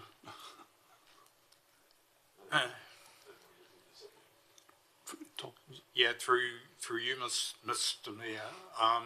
What we're asking here is to transfer amount as funds from one existing budget line item to another existing. The advice that I want is the process. Okay. Yeah, Mr. Blake, Well, what's I'll the name? refer to the question to Mr. Kettle. Thank you. Through the chair, we have had this discussion at some length in the past. There is nothing in the Local Government Act that talks about the intention that is shown by a mover or a seconder in terms of a motion. I believe my advice at that time was that it's sort of a corporate governance convention that a mover and a seconder do support that motion. And I think if you went digging into case law, you would find that movers and seconders of council items are generally found under law to be in favour of those items, and therefore any of the connotations that come with that, I think particularly in the WHS area. However, at this time there's nothing in the Act that would preclude someone from moving it and also being against it. Okay, Thank you, Mr. Mayor, that's all. Okay, thank you. Okay, councillor Wilson. Thank you, Mr. Mayor. Again, a little bit unorthodox. However, we're going to go ahead with it, and I'm hoping that I can be swayed one way or another by council to see what the right decision is. Before we start talking around in relation to the $50,000 to Spinifex Spree Carnival, I think it's important that we actually do thank the organisers of the Red Earth Country Music on a great event that was held this last time round, and it's disappointing to see that the contract, and I guess the important thing to understand is that the council's intention of that contract over 3 years was to try and help, I guess, allow the company to grow into a more sustainable way of operating through our strategic investment. It's important to understand that we've tried something, it hasn't worked, and I think it's just onus on us to make sure that we provide the support back to that company to come back to us and not let it die where it was. These sort of things are going to have to become a regular occurrence for us if we want to keep supplying the level of demand from our ratepayers. And it's important that we get these sort of established processes in place that are going to actually do what we want them to do. So I really do hope that the company goes back and works with our administration to find a more feasible option moving forward. And I look forward to seeing that process take place and get back to the council. The reason for me going against currently is purely based around the fact of the current position we stand in, and I'll draw every councillor's attention to the I guess the elephant in the room was that we, in the very chamber in November 2024, we had a fairly in-depth discussion in relation to this agreement already with Spinifex Spree being issued with some more money.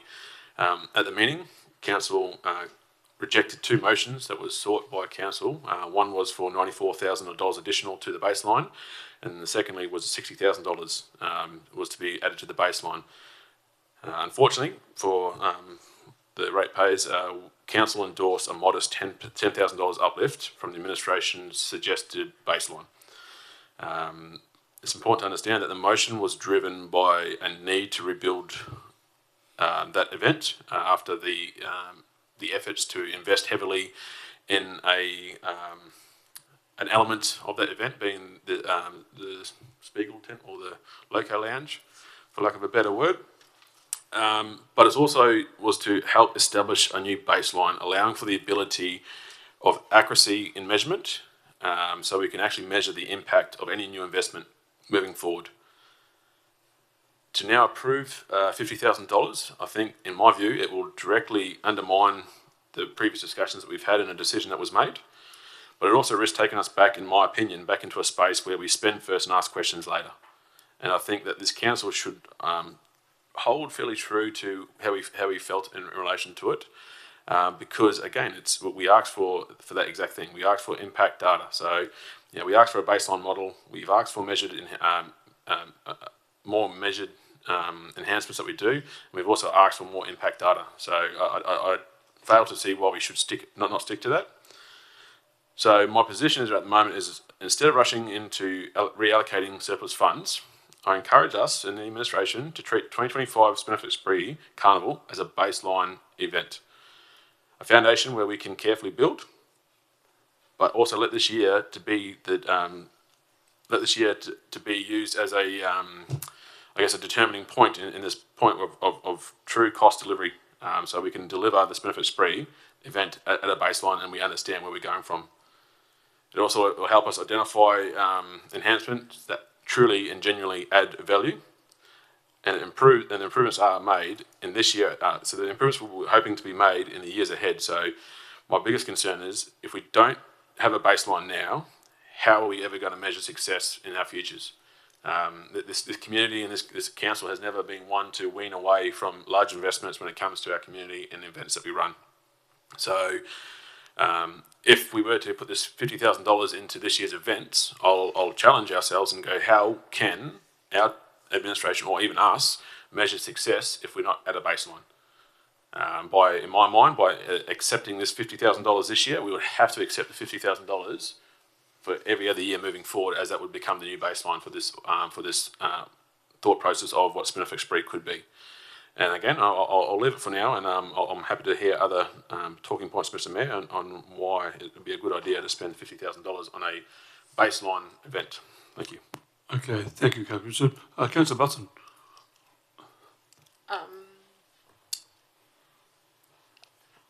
I would like to I'll be voting with or against this, but I would like to probably see on the $50,000 towards the Benefit Spree what that $50,000 is actually going to consist of, or what it's for. And I concur with Councillor Christensen, and I'll just leave it at that. Thanks. Okay, thank you, Councillor Button. Anyone else for? Yes, Councillor Blackett. No, against. Anyone against? Councillor Blackett. Yes. All right. I am really confused. Okay. And I'm going to explain it to you. How confusing this is. The original motion on officer's recommendation 2 was to, put 50,000 towards the Spinifex, put 75,000 towards the Red Country a music festival. Basically reallocate the money that was because the contract was cancelled. Okay, so we're clear on that, right? And then so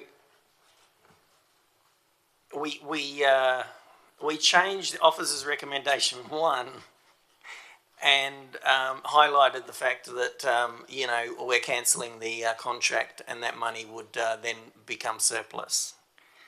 So the logical thing to do, and we did it, was the officer's recommendation 2 lapsed for lack of mover, all right?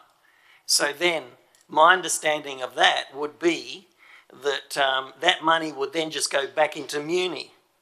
That's what happens. If we don't spend it, it goes back into the municipal fund to be reallocated, whenever or whatever the council wants to do, or so on and so forth. It's just a standard practice. If you don't use it, it goes back into the Muni.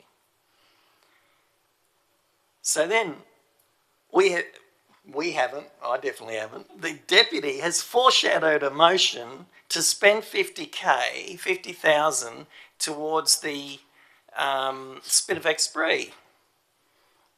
And then we got a second, and he voted against the foreshadowed motion that he put forward. And now you say we need to challenge ourselves on spending this money on this. Well, no, we don't. You need to challenge your thoughts, because I don't understand what the hell you're doing. Basically, you've put a motion forward for us to, the motion has lapsed. It would have gone to Muni, job done. And then you've foreshadowed a motion to spend 50K on an event, and then gone against that event, or the money for that event. That doesn't make any sense to me. Clearly it's an absolute majority, so we need everyone to vote on it. You're going to have to explain yourself a little bit more on your rebuttal at the end, because I don't know where you're going with this. Do you want to spend 50 grand on the Spinifex, or don't you want to? It's your motion. I need to know that. I'm happy for it to fail and just go back to Muni. Thank you, Councillor Blanco. Anyone else for? Anyone against? Councillor Christian. Well. How the tables have turned with confusion, Councillor Blanco. You must have a short-term memory as well, because I'm pretty sure you just went against a seconded motion that you've done just recently as well. So let me try and get some confusion out of the way. So the way I've read the Local Government Act is that the mover and a seconder of a motion, you do not automatically present your position on it. It is purely and solely to get the motion live on the table so a debate can take place. As anybody aware is here, you do not make your mind up unless a debate has had. Unfortunately, as it's been made very clear here today, I was unfortunately absent at the briefing session on Wednesday, so therefore I was unaware of where everybody was feeling in relation to this motion. Personally, I said, I think I had my mind made up. However, I wanted to get to debate, so that way we aren't just letting things fall through the cracks. We do it so many times, we do it so often that we allow these motions to come up, we give it no debate, we give it no consideration. Therefore, the administration staff who put these items to the table don't understand where council is and why they're doing what they're doing. The reason I have moved this is because I was dead against the $75,000 being put towards a festival that doesn't have a substantial contract that's in place. That's the reason why I got rid of the $75,000. Because I was away on Wednesday, I didn't know where everyone stood with the $50,000, so I wanted it to at least come to the table and be swayed if people felt it was required to be had. That is the whole purpose of why I've done that. So, again, apologies for your confusion. It was never the intent, but again, I want to make sure that we get as many of these debates to the table as we can, because it doesn't really serve a purpose if we allow things just to lapse and fail, because we learn nothing from that. So that's the whole purpose and the reason as to why I wanted to bring it to the table, because I was interested to see where people sit with this, because I know over previous histories is that this council has been more than happy to spend money at an event. So I wanted to see where everyone's thought was. They could have swayed my mind. Clearly that's not the case now, and like you said, it will now be debated. If it gets up, it gets spent. If it doesn't, it goes into municipal. Like you said, nothing ventured, nothing gained. I'm hoping by us at least having a say in as the reasons as to why we would support it or not support it, then people would understand why.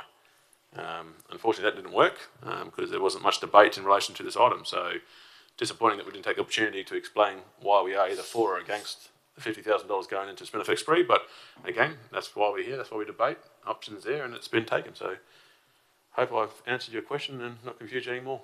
Thanks, Mr. Okay, thank you, Councillor Christian. We'll now put to the vote. All those in favour of the motion?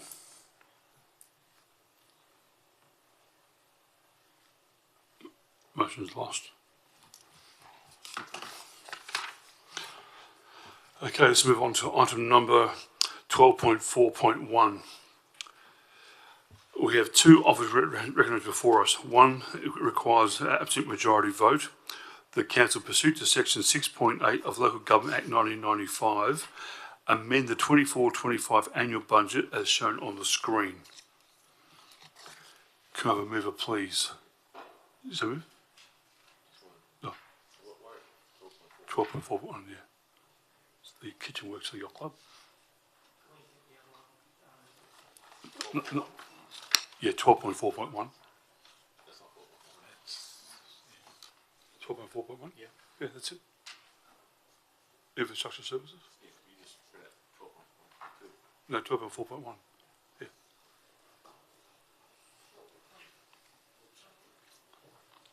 Yeah, 12.4.1. Yeah. Okay. Can I move it, please? Okay. Thank you. Yes. Yep. Okay, so move for that item number. Through the chair, if I may, can we move a procedural motion that this motion be deferred, pending that there's no legal requirements for that not to be moved? If we can check that first, and then if so, I'm happy to move the deferral if I can. Thanks.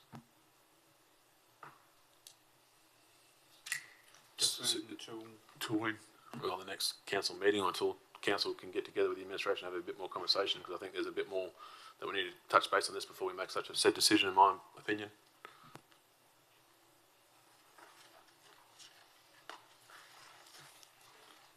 So you want to move to have it? So first I wanted to check to see if there's any CEO, constraints yeah, with the yes. deferral. If there's no constraints, then yes, I'd love to move a motion to defer. Through you, Mr. Mayor, I need to check the expiry Of of the the tender offers, but that would be the only issue there. Though I would suggest we would need to look at it again fairly quickly. So my suggestion would be then that basis on that feedback, that if we had to call a special, we will. If not, then we can defer to the next OCM. If that sounds about right. That's right, yep. So you're going to move it? Okay. Is there a seconder? Is there against? I'll vote against it. Okay, Councillor Richardson. I don't Oh, believe procedural motion, sorry. I don't believe we debate this That's right. procedural motion. That we Correct, just yeah, you're correct. Yeah, okay. All those in favour? As it went forward, yeah. Okay, done, okay. Yep. Okay. Next item. Where are we? That's item number 1 and 2, isn't it? Double check. So oh, yeah, 1 and 2 is deferred, correct. 12.4.2, which is okay. 12.4.2 award tender RFT 2425-36 Kimford Smith subdivision works. We have two offers rendered before it that requires a simple majority vote.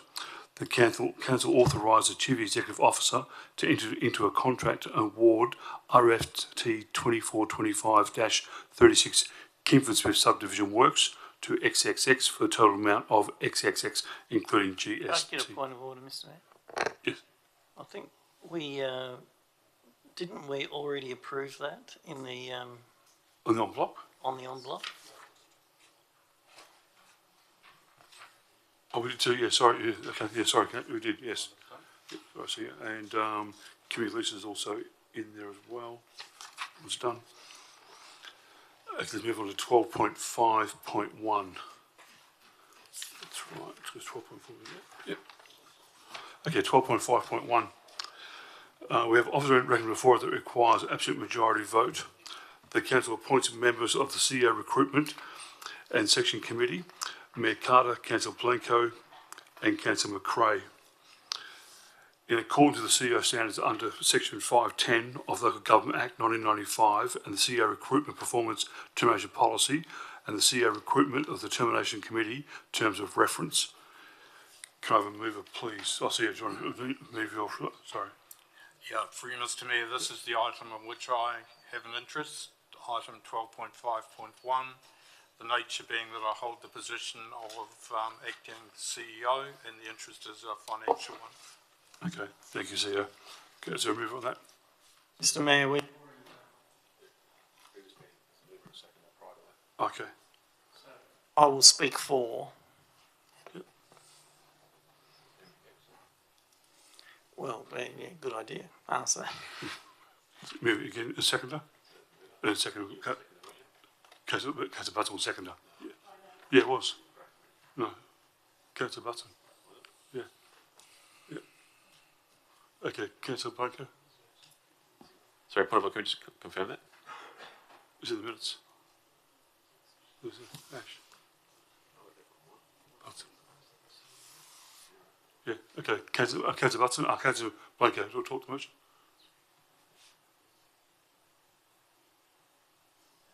Can we just clarify which one are we on? We're at foreshadowed 3, alternate motion 1. We have a mover. I moved it. Councillor Butson seconded. Is that correct? On motion 1, correct. Yeah. And I didn't hear anyone against it. Sorry? Sorry? I didn't hear anyone vote against Yeah, it. I was against it. You were against? Well, you just did that then, did you? Or was it against it before? Okay, righto.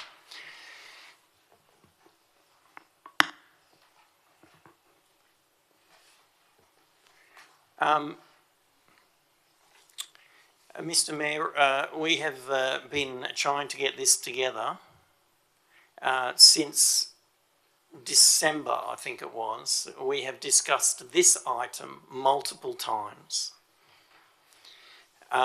We have had issues getting the absolute majority with the Mayor and also the previous councillor, Rebello, voting against it. So then we couldn't achieve the absolute majority. To put a committee together to get the Chief Executive Officer recruitment process moving forward. The legislation requires us to have a committee together to move this item forward, and we've been talking about it since December last year. And we can't get an absolute majority vote to get this over the line, which has stunted the the progress of the town because we've got an acting CEO that. That's all well and good to have an acting, but when it comes to major decision making, clearly, someone that's in the position temporarily doesn't really want to make major decisions, while they're in that position. And, that's just not, I'm not saying anything against our current acting CEO. It's just normal practice that an acting won't, push ahead major decisions. So it stunts the ability of the council to move forward. When this process started, we were told that it would take 4 months to have this all done and finished, and I raised a little bit of an eyebrow there because I didn't think that would happen. But we were guaranteed it was going to take 4 months to finish this process. As a matter of fact, I think we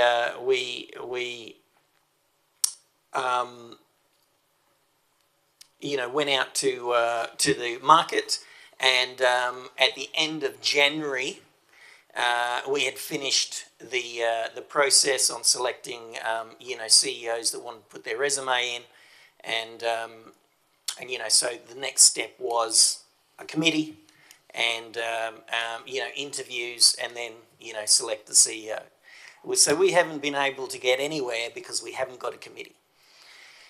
And then what was it? 5 weeks ago, we and one of the main reasons that we couldn't do it is because there wasn't an agreement between the council. On who the 3 members of council would be. So the council says, okay, to be fair to everyone, put everybody on the committee. all right? And let's just, everybody has to make the decision anyway at a council meeting. The final decision comes to the whole council. And again, the objection was, oh, we don't want all councillors on there. We just want the 3 councillors that are, you know, the approved policy says 3 council members on the committee. And then obviously one of the, we've lost another councillor in Rebello, and then 3 councillors, you know, put their hand up, and it passed. It passed at a council meeting. The problem was the mayor stuffed up the whole, you know, procedure, and there was no seconder that was picked. So then the motion, you know, the motion was void, null and void. So we have to bring the whole thing back to council for council to move and second, and then apply the same motion.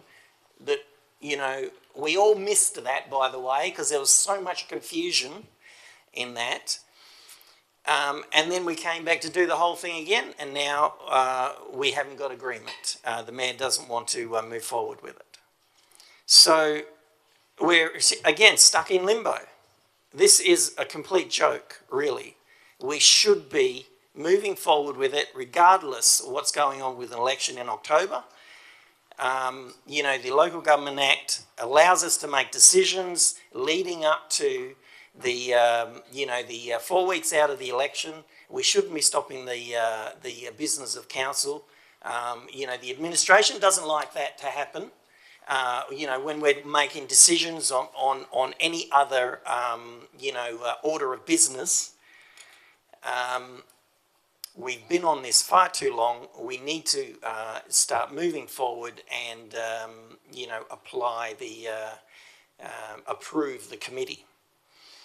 But now that there's been so much objection to it over the last 6 or 7 months, now we're close to the election. And there's more excuses why this shouldn't move forward. I still don't agree with it. I think we should be moving forward on it now. You know, the people that have put their resumes in have been waiting for 7 months or 6 months. And we shouldn't push this out anymore. So, again, I hope all council members, you know, agree with it, and let's get it moving. Hopefully it gets over the line. So. Okay. Thank you, Councillor Blanco. Councillor Button. I concur a lot with what Councillor Blanco has actually said. We have actually now been waiting since December last year, and when all this process was to commence, we were guaranteed that this process and our new CEO would be appointed in March, at the latest April. We're now in end of June, and I will put my thing to say that the recruitment process for the people that have been employed to do it have done an excellent job. We're now down to our final group of people, and what I would like to see is that Mayor Carter, Councillor Blanco and Councillor McRae actually get together and actually, even if we don't appoint the CEO, at least go through this process, get it down to the last 5 people that they can bring back to council, even if it's a new council to pick who the CEO is, but at least that, I think with the 3 people that have actually been nominated gone there, I think we'll do a good job of actually picking the new CEO that is to commence further in the year. And I would hope that all councillors and all elected members, including the mayor, as the saying is, we've got to work together, and that's what I'd really like to see. And I think that you 3 could actually do a good achievement of actually getting a really great CEO for this town to actually move our town forward. Thank you. Okay, thank you, Councillor Button. I'm against it still. I just think we're, you know, we're 12 weeks away from, you know, caretaker mode. You know, 18th of October, election comes around. You know, we have 7 new councillors. Sylvie, be quiet, thank you. And having 18th of October, still have 7 new councillors on board. The opportunity for them, for the new councillors, to go through the process and pick a CEO that they can work with, understand who it is.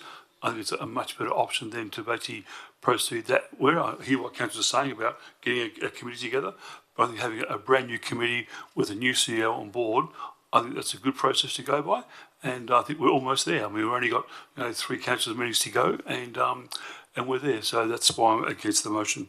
Okay, thank you. Anyone else for? Yes, Councillor. Before I continue on to debate, I will foreshadow that all councillors take part in this, and then we'll roll this dice.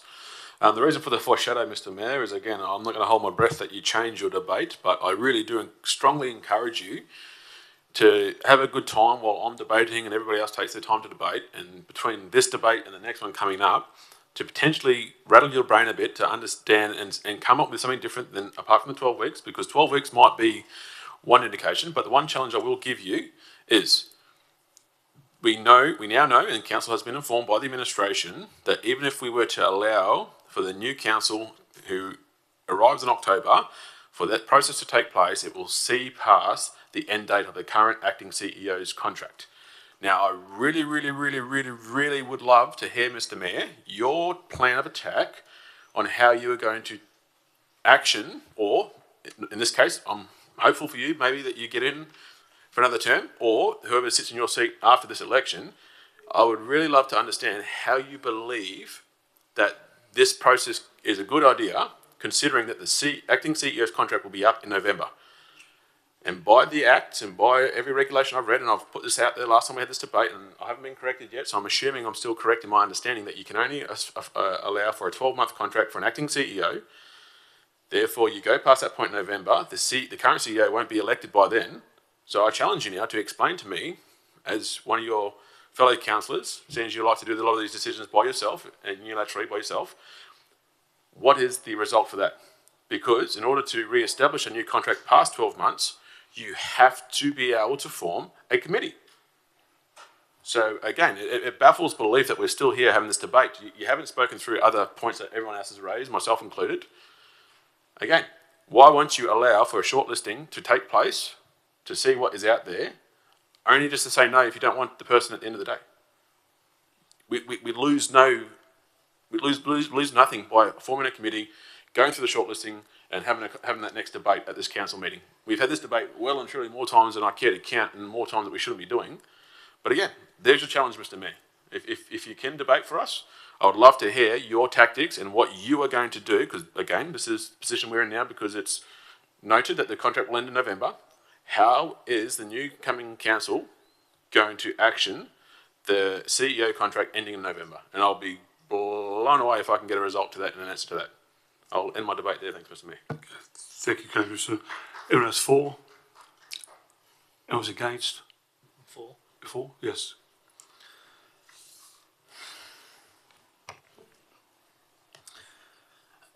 Okay. Here we are again. Mr. Mayor, you didn't give us a reason. You've already voted for this CEO selection committee after you debated your reasoning for not wanting the entire council on this committee was because you wanted 3. So we went back to 3 and you voted for this. And now you've gotten a get out of jail free card with a unfortunately a poorly run meeting that you yourself, the CEO, the administration and us ourselves, we all missed the fact that the motion hadn't been seconded because it was the whole evening was so confusing with foreshadows and amended motions, and it was just unfortunately too many mistakes in the chair in that evening. But the fact that we didn't have a seconder, and then you come back here and say, okay, I changed my mind now, I don't want that committee anymore, after you've already agreed to it with a big gallery full of people. I think it was probably the embarrassment because you wouldn't want to embarrass yourself in front of some of the upstanding members of this town in the Marine Rescue. But you just talked about waiting until October, 7 new councils, and you said it'll be good, the 7 new councils, they'll have a new CEO on board. The 7 new councils will not have a new CEO on board unless we pick a committee right now, which you've already chosen. And as I said, you had a get out of jail free card because there was a there was a procedural mistake made and there wasn't a seconder of the motion, that you already voted this and you already chose that you yourself on this committee with Councillor Blanco and myself on the committee alongside you. And the committee doesn't get to choose the CEO. We just get to go through the resumes and shortlist the resumes to bring back to council that we all vote. So just in the most pragmatic thing that you can do now, Mr. Mayor, is go with us, because there's a very high probability that you've embarrassed your chair so much in this, over this particular topic in the last 6 months in particular, you may not be sitting in that chair again. If you want to have a genuine impact on who the CEO, the shortlist of CEOs is, you need to be doing this now, because, like you said, if there is 7 new councillors, that'll mean you're not one of them. I won't be one of them either, if there's 7 new ones. But if you want to have a say in the direction of this town, if you want to use the last 12 weeks or whatever it is that you say to have an impact on this town and actually be part of that, then you need to be part of this committee now. And the best legacy we can do for these 7 new councillors, if you and I aren't on that new 7 councillors that come on in October, is for us to get that, to use our influence and use our knowledge and use our wisdom and experience, because this could be 7 new councillors that have no experience whatsoever. So you need to use your experience and use your understanding and knowledge of local government, and you've been in this for much longer than the last 5-6 years. You were on the council when the council was killed in 2019. Unfortunately, you were the reason for that. Now, I implore you to take this opportunity to use your knowledge and influence, and we shortlist a set of 4 potential CEO candidates and bring them, and we can present them to the new council, or they can be presented to the new council post the election. They will still get the opportunity to choose who the new CEO is, and we don't run over of time for the acting CEO, and they don't have to go through this process, which it's impossible for them to go through, because their first council meeting will be in October. That'll be when they're even making their committee. Then they've got to go through a whole panel and a whole process of CEO selection to put the acting in again. It's an impossible task. You're saddling up a new, potentially brand new council with potential 7 new councillors with a committee and an entire CEO selection process that they've got to do within their first month of being councillors, which is, you know yourself when you went on council. I certainly know when I was on council, I didn't have a clue what I was doing for the first couple of months. I'm still learning things.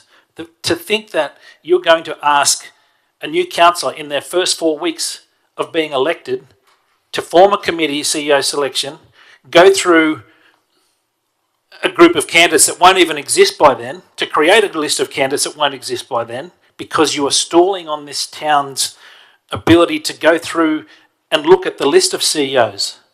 Now, this whole process has been so embarrassing. The community that's sitting here tonight knows this, but those online that don't know this, the town has already spent a considerable amount of money to pay a consulting firm to go through the hundreds of people that throw their hat in the ring to be CEO. Some of these people have no experience, some of them are amazingly experienced, and they narrow the list down. I think there's 15 or 16 left.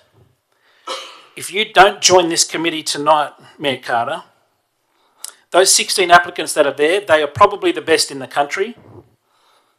In fact, I'm sure they're the best that's available that are interested. I would be surprised if one of them is still interested, and the rumour is going to get around about this town that we are so pathetic that we can't even put a committee together to read their resumes. They're going to go, that town is an absolute mess. I want to use harsher words, but I know that I will get another breach. I don't need to make any more apologies. But Mayor Carter, if you want to have some influence over the future direction of this town, then I implore you to join this committee with Councillor Blanco and Councillor and myself, the 3 of us. I may not be here, you may not be here. But I know that I want to leave a legacy for this town in the last 12 weeks that I have, if I'm not elected again, or if I even run again, I'm not sure.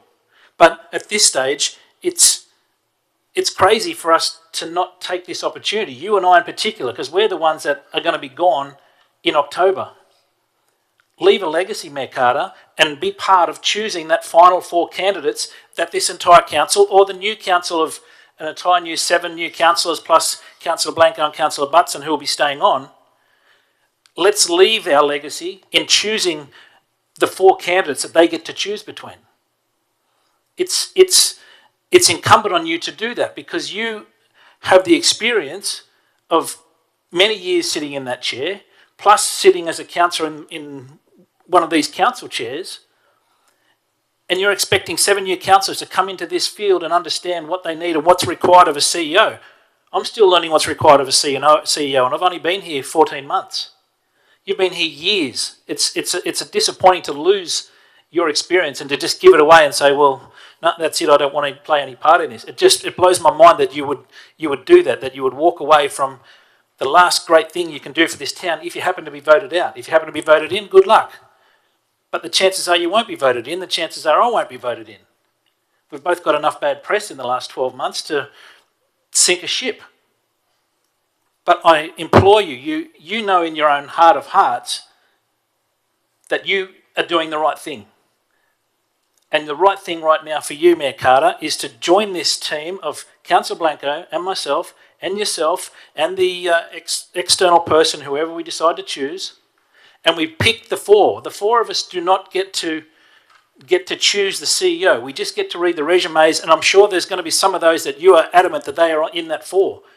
And I'm sure I'll find someone in there that I like, and maybe Councillor Blanco will get a choice as well. But you are the mayor. You are probably going to get the lion's share of which of those 4 candidates comes to the new council to choose the CEO in October. We can hand this council over to them ready, with the CEOs ready. All you have to do, guys, is have a meeting, and you're going to have a special council meeting, and you're going to choose the guy that your predecessors who've been in the council for years, you in particular, and certainly Councillor Blanco. I've only been here for a year, but the year's experience between certainly you and Councillor Blanco will be able to put 4 strong candidates on the table and let the new council choose who that may be.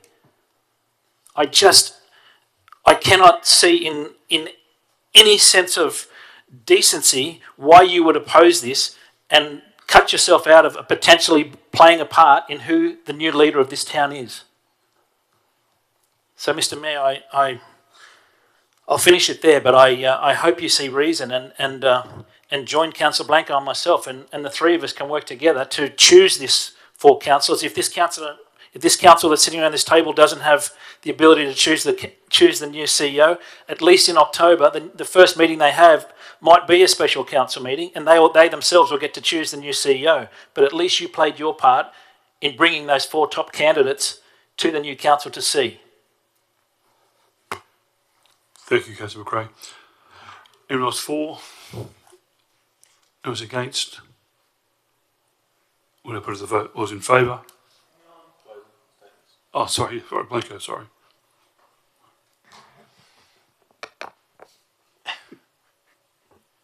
Okay, Mr. Mayor, some good points by all supporting members of the item. It would be, a good idea to do some of the heavy lifting for the leading into the new council, to get a short list at least. It doesn't look like we're going to have the ability to hold an election. Well, that was the other thing that we were trying to do is hold an election, because we've had 4 members come off, and obviously we can't achieve the absolute majority, so an election would have been the way to break the deadlock, and obviously by running an election, nobody knows who's going to get on. It depends how people run their campaign and whatever, so there's no certainty that somebody will or will not get on. But we've been blocked on that as well. Members of the council don't want to run an election, so I don't know how they actually got elected. I think it was through an election where people had to vote for them. So when vacancies come up, I would suggest that we should be running an election, especially in a situation like this when where we cannot achieve a absolute majority. It would be in the best interest of the town to run the election and fill the positions, regardless how close it is to the main election. The other point is that and it was stated in the last meeting multiple times that we've been threatened constantly with a resignation, and if that's the case, and we get another resignation on council, we lose the quorum and the council dissolved. So we continue to get threatened with that, and that is one of the main reasons we have tried to hold an election. But obviously we can't achieve the absolute majority to make that happen, or to apply the budget to the to hold an election. So in this case, it would be ideal for the council to agree to the committee and do some of the heavy lifting and get the selection process down to a minimum, so when the new council comes on, they don't have to go through that rigmarole. The other thing that we would be saving here is on time, because if we don't do it that way, then more than likely the whole process will have to start again. So it will be another 6 to 8 month process after the next election. So effectively, you would have an acting in place for 2 years. Not an ideal situation for a town that has such a large budget and wants to do so many things in our town, because we've got we've got so much money that we can spend. Anyway, that's all I have to say. I hope everyone votes for it, and let's put it to the vote and see what happens. Yeah, thank you, Councillor Blanco. Okay, we'll now put it to the vote. All those in favour of the motion? Those against? Motion's lost. Thank you. Just moving on. Oh, you're Fischello. Sorry, Fischello, sorry. Yeah. Just one. That is the motion I wish to foreshadow. Thank you, Mr. Mayor, and I'm happy to move.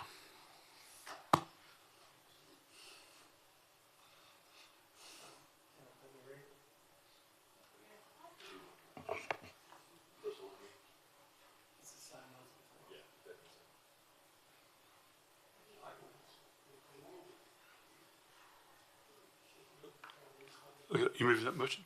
Okay. Is there a second for Councillor Cushing's motion? I'll second that, Mr. Mayor. Okay. Is there anyone against? Okay, Councillor. Mr. Mayor, you were very quick to try and move us on from this one. I really do hope during that debate you were having a good think about my challenge I gave you just before, and I'm really eager to hear what changes you're going to implement for us, because I'm telling you, it's if you're honestly truly thinking that the next council, and just providing this to the next council and giving them, I would suggest that we then have a good think about it and make sure that we give them a head start. Let's put some structure in place from now, so that when the time comes, we can choose. They can choose to continue the process, they can choose to revisit it, they can choose to conclude it if they want. Let's give the new council an opportunity at doing their job. I honestly would have to sit here and apologise today for what's going to happen in October if these poor souls, all 7 of them are brand new, and they walk into what we are setting them up for. So again, Mr. Mayor, I can envisage what you're going to say in relation to 12 weeks away, it's coming close. We've heard it, we respect it. No, maybe not, but we've heard it. We ask that you now explain to us how, by not making this decision, we've established and we understand that this council is going to be in a bad position with a retiring or with an exiting CEO from 12 months. So right now, that is the concern I have. I need you to put me at ease to understand why you're not supporting this, that we are saying that that's what you're happy for it to happen. So explain to me and help understand for the new council coming forward, because I'm sure that they'll be interested to listen to what you're going to say here. and point them in the right direction on how they can get out of that situation when we put them in there. And I'll leave my closing statements to everyone's debate, and I look forward to it. Thank you, Councillor Blanco. You second. You second. Okay. I concur with the deputy. I want to hear why we wouldn't be, doing some of the work to help a new council make a faster decision. I want to know why. There's so many questions we've asked over this. Why aren't you supporting this sort of stuff? This is. I just don't understand it. We should be moving forward. We're clearly at a deadlock, and that deadlock is you. And hopefully you can change our mind. And, give us some of your wisdom as to why this shouldn't be happening. And I may agree with you, but that wisdom hasn't come in the last, 6 or 7 months. So can you explain it a little bit better, Mr. Mayor? There is one thing that I do know is that, unless you resign, which, you haven't told us that you're not going to, we will go to the next election and we will have to do this whole process again. And myself and Councillor Butson will be on the council. We're not, we still got another 2 years to run. And considering that is the case, I would advise that, we should be doing some of the work to help the new council that comes on with this major decision, and that would probably be the best option for the new council, considering that 2 of us will be here. So that's all I've got to say, and hopefully you do support this, Mr. Mayor. Okay, thank you, Councillor. Thank you, Councillor Blanco. I'm against this. As I said before, time and time again, the election is close, and I think having a new council on board to have a new CEO to work with the CEO, it's a much better outcome for our whole community. Excuse me. To have basically, excuse me. Be quiet. Thank you. Be quiet. Be quiet. Thank you. Be quiet. Thank you very much. Thank you. Be quiet. As I said, basically is, look, as I said before, I mean, I'm not going to go over again. We're 12 weeks away from election or caretaker mode. I think having a new committee on board, a new council on board as part of the new committee to pick the CEO they're going to work with, I think that's the best outcome. That's how I see it. So that's where it is. Thank you. So excuse me.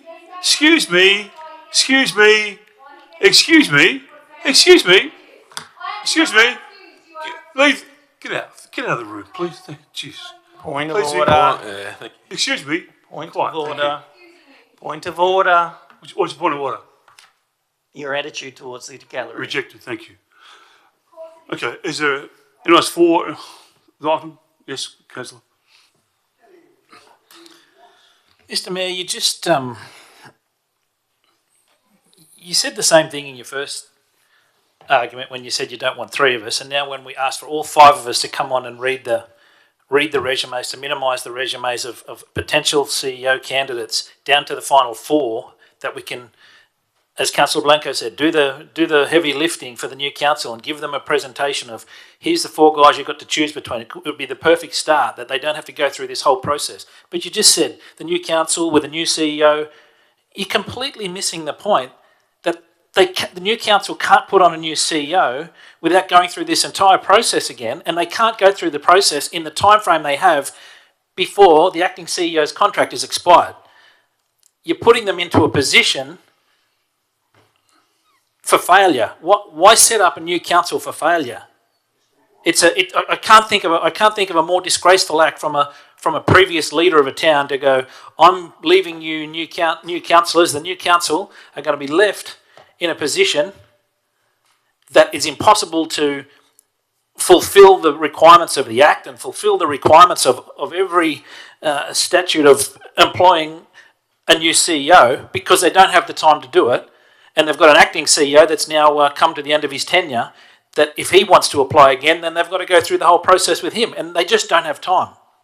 So the simple thing here is to leave your legacy. I go back to what I just spoke about in my previous statement, is leave your legacy on the town and help all of this council, all 5 of us, choose the final 4 candidates or the final 5 candidates that we bring to the council, and then come September we can say, right, well, here's the 5, we go into caretaker mode. When the new council comes in, they get to choose. What are you scared? Why are you scared of being part of choosing the final 5? That should be the most important move that you do in your time on this council, is playing a key part in choosing the final 5 potential CEO candidates. It's the most important function that we as councillors can do, is putting the person in charge that gets to direct our administration, our directors and managers. We've got an amazing team in this town, and you're just killing it, and it's frustrating. It's not just frustrating for me, it's frustrating for the town. There are people on the administration that come to me and say, it's hard to move ahead because because there isn't the permanent leader, that we know a new direction, we know how it's going to be, we know the ideology, we know how he works, how he thinks, and get the cohesion happening. And you've already held this town up. You and the councillor who used to sit beside me, you've held this town up already for 7 months. And now you say another 5 months, and then it'll be 6 months after that at least. We've actually stopped the progress of the engine room of Australia. It's like we've put it into limp mode for 18 months. I've spoken at so many events. Before I got onto council, I've spoken at so many events all over the world, and I boast about this town being the engine room of Australia, the most geostrategically important town on this continent. Yet it's got a mayor that's prepared to look his community in the face and look at his own administration team sitting around this table and say, no, I don't care you guys can't progress. I don't care that we can't grow this town forward. We've got Karratha up the road that's getting all this new development and going ahead, and people are saying, this town sucks. And it just breaks my heart, because this town, when I came here 20 years ago, it had a real spirit and a real fire in its belly, and there was something about it that drew me here, and I love this town. And yet I see that fire going out. The heart and the spirit of this town is just, more commonly, as I said in our special council meeting last week, the comments on our town now is just negative. The hatred and the vitriol that comes to this town, because we can't even put a decision together like putting a CEO selection panel together. There's every councillor still sitting around this table wants to go, and except for you for some reason, and I don't even believe it about you. I don't believe that you don't want to read these resumes. But please, I implore you again, Mayor Carter, think deeply about this and come with us, and let's leave a legacy. I'm not sure if it's going to be any different if you don't want Councillor Blanco and myself on the committee. If you want perhaps Councillor Christensen and Councillor Butson, would that make you change your mind? We're prepared to do whatever it is to move this town forward and get this CEO selection committee happening so the town can move forward and we can stop stalling on our administration, our wonderful team of directors, managers and operations team all around this town that cannot move this town in the direction we need to be going because of I don't even know what it is. I can't pinpoint it. What's going on in your mind that would make you want to stall this town? You've stalled an election. You hate democracy so much that you're scared to hold an election to fill the 4 seats sitting around here that are empty. Do you have a genuine hatred of this town, or do you have a hatred of democracy? I don't think you do. But every time you vote against this, you're kind of showing the community, and you're certainly showing us councillors, that 1, you hate democracy, and 2, you will do whatever you can to kill the progress of this town. It's absurd. Please, Mayor Carter, you're better than this. Mr Mayor, I'll put a procedural motion forward. Thank you, Councillor Barr. That the motion now be put. Do you know what that means? Okay, let's do it. Okay. I'll move that motion. Is there a seconder? Did you say? Okay, now put it to the vote. Was in favour?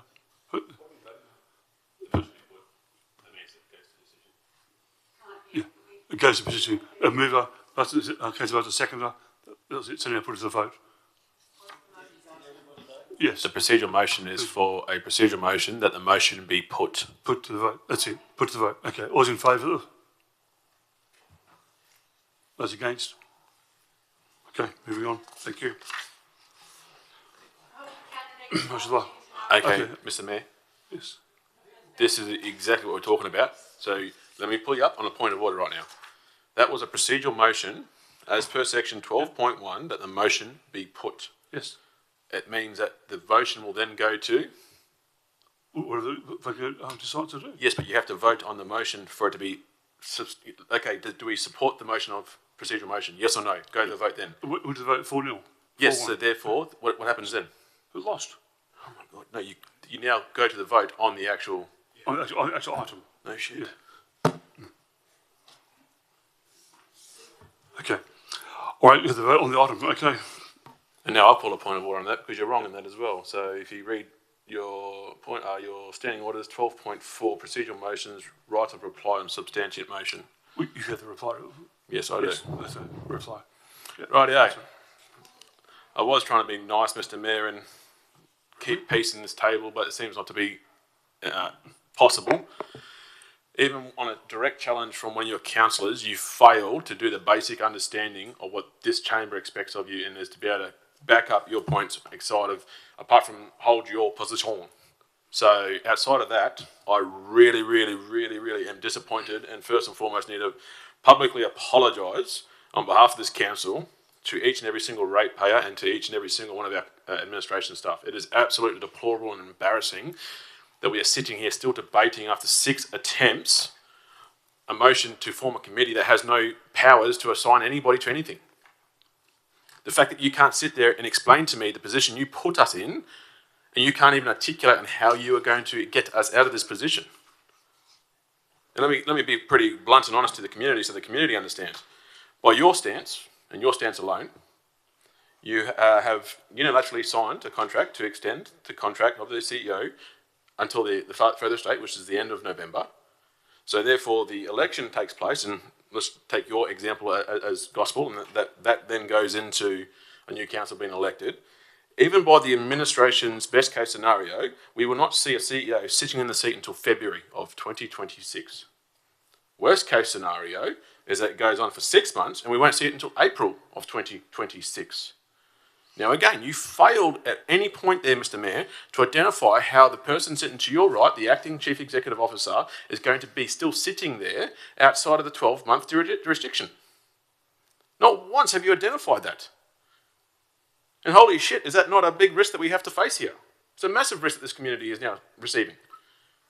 You failed to identify how a brand new council of 7 members who are going to be fresh to this can potentially navigate this system with already the bow wave of absolute mammoth mountain of work that we have been delaying, postponing and pushing out due to these sort of situations, Mr Mayor. And you have the audacity to sit there and publish reports to the media suggesting that you're here for the teamwork.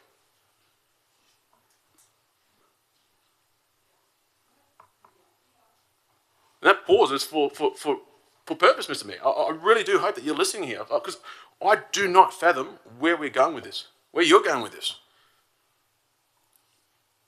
I hope you've got a bloody big mirror, because you're going to have a good look at yourself and understand what we are putting this community through. I stand by my apology, because it is absolutely deplorable that we're putting our community members through this, but no, our bloody workforce through this. They deserve a whole lot better than what we're providing to them. And again, I just don't understand where you get off, Mr Mayor, and not even justifying the reasons as to why you're putting this group and everybody else who has to suffer through this, through it. I'm seeing I'm wasting my time and everybody wants to go home, so I'll leave my debate there, and I hope something settles in very soon, because it's not a good look for us at the moment. Thank you. Thank you, Councillor Christensen. Okay, now put it to the Can I vote. foreshadow a motion? Yes. I'd like to change that back to the original motion with Deputy Mayor Christensen and Councillor Butson instead of myself and Councillor Blanco.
Are you happy with that, Councillor McRae?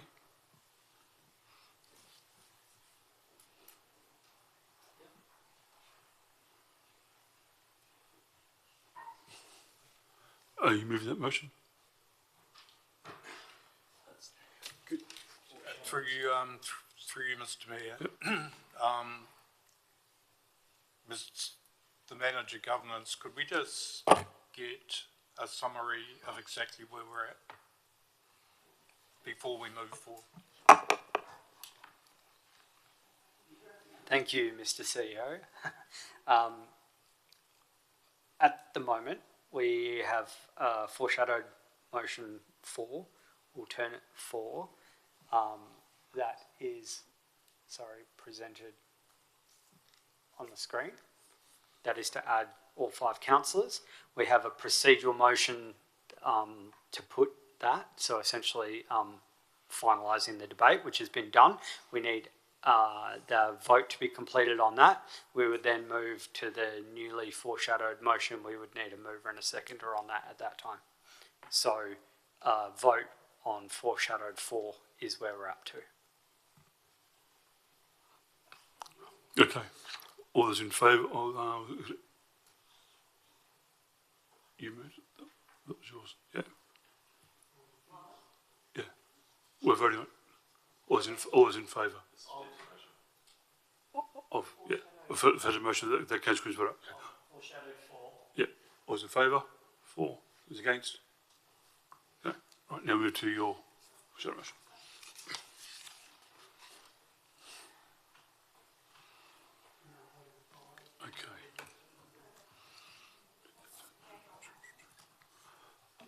Okay, you're moving that, Councillor? Yeah. Is there a seconder for Councillor Butson? Is there any against? Okay, Councillor McRae?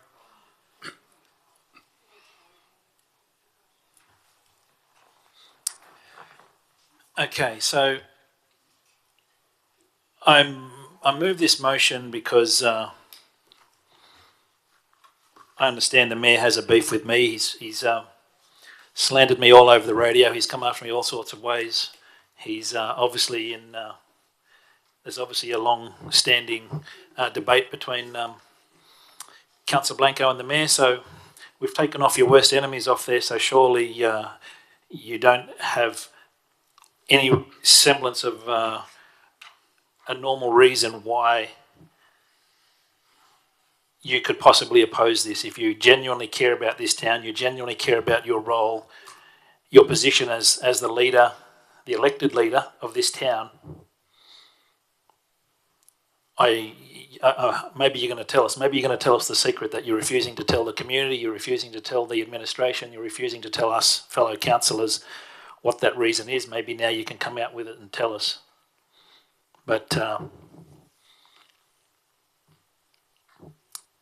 I accept it. If you didn't want to be on a committee with me because there's a personal beef there, that's fine.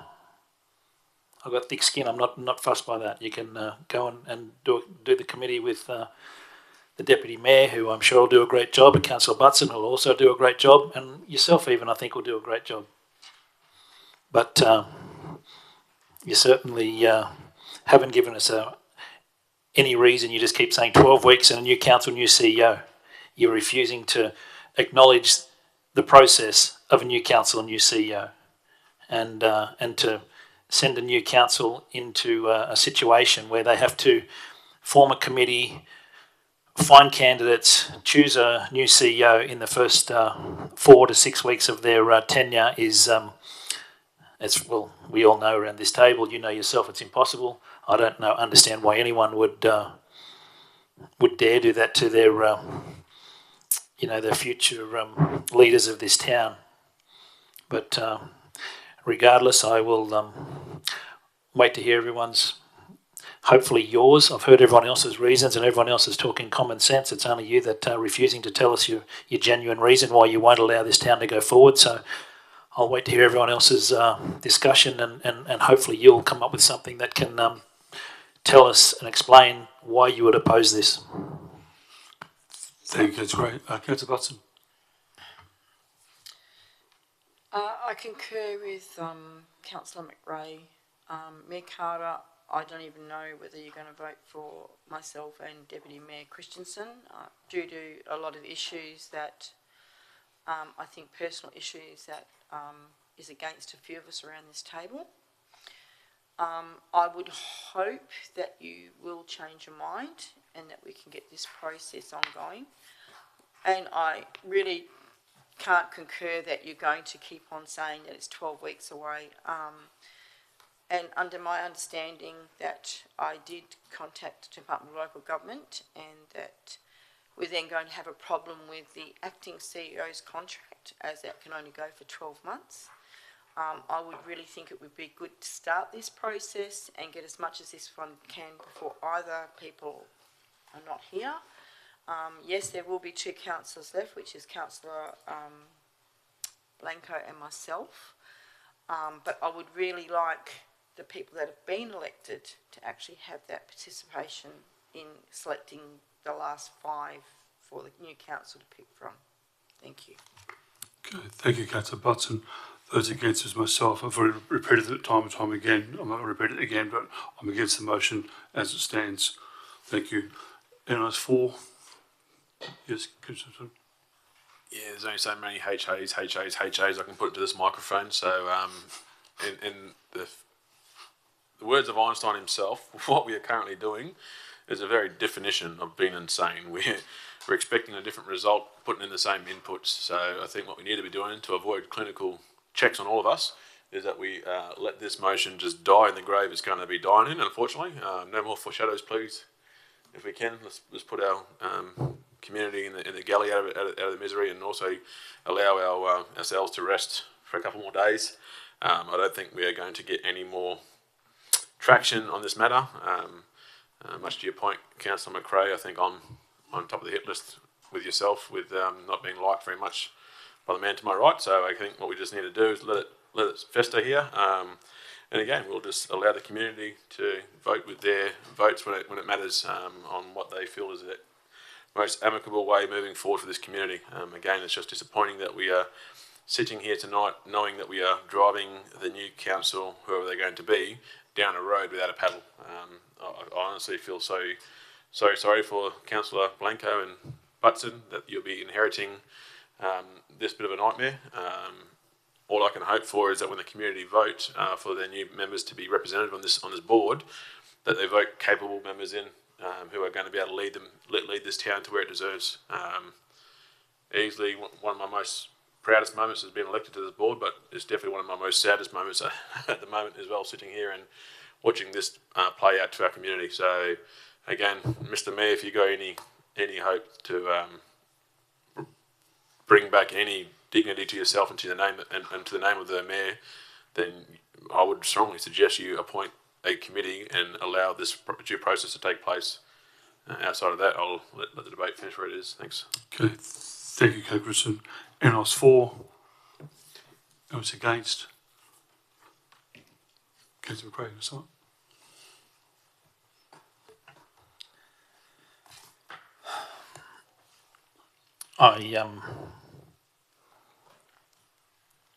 I'm sad that Councillor Christensen had to use the Einstein quote of the definition of insanity is doing the same thing over and over and expecting a different result, and it's kind of gotten that way.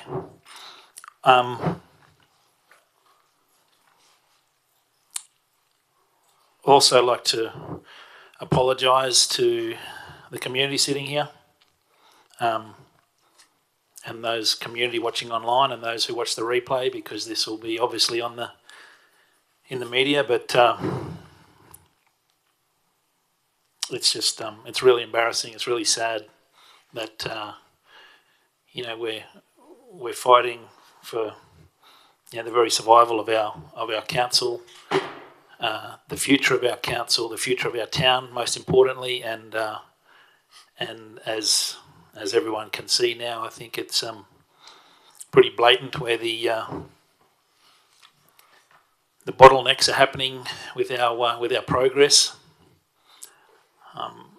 As a businessman in town, we've got 4 business people on this council, 4 out of 5, 80% of us are small business owners. I hope you, Mr. Mayor, don't run your own business like you run this town, because you'll run it into the ground. You won't have a business.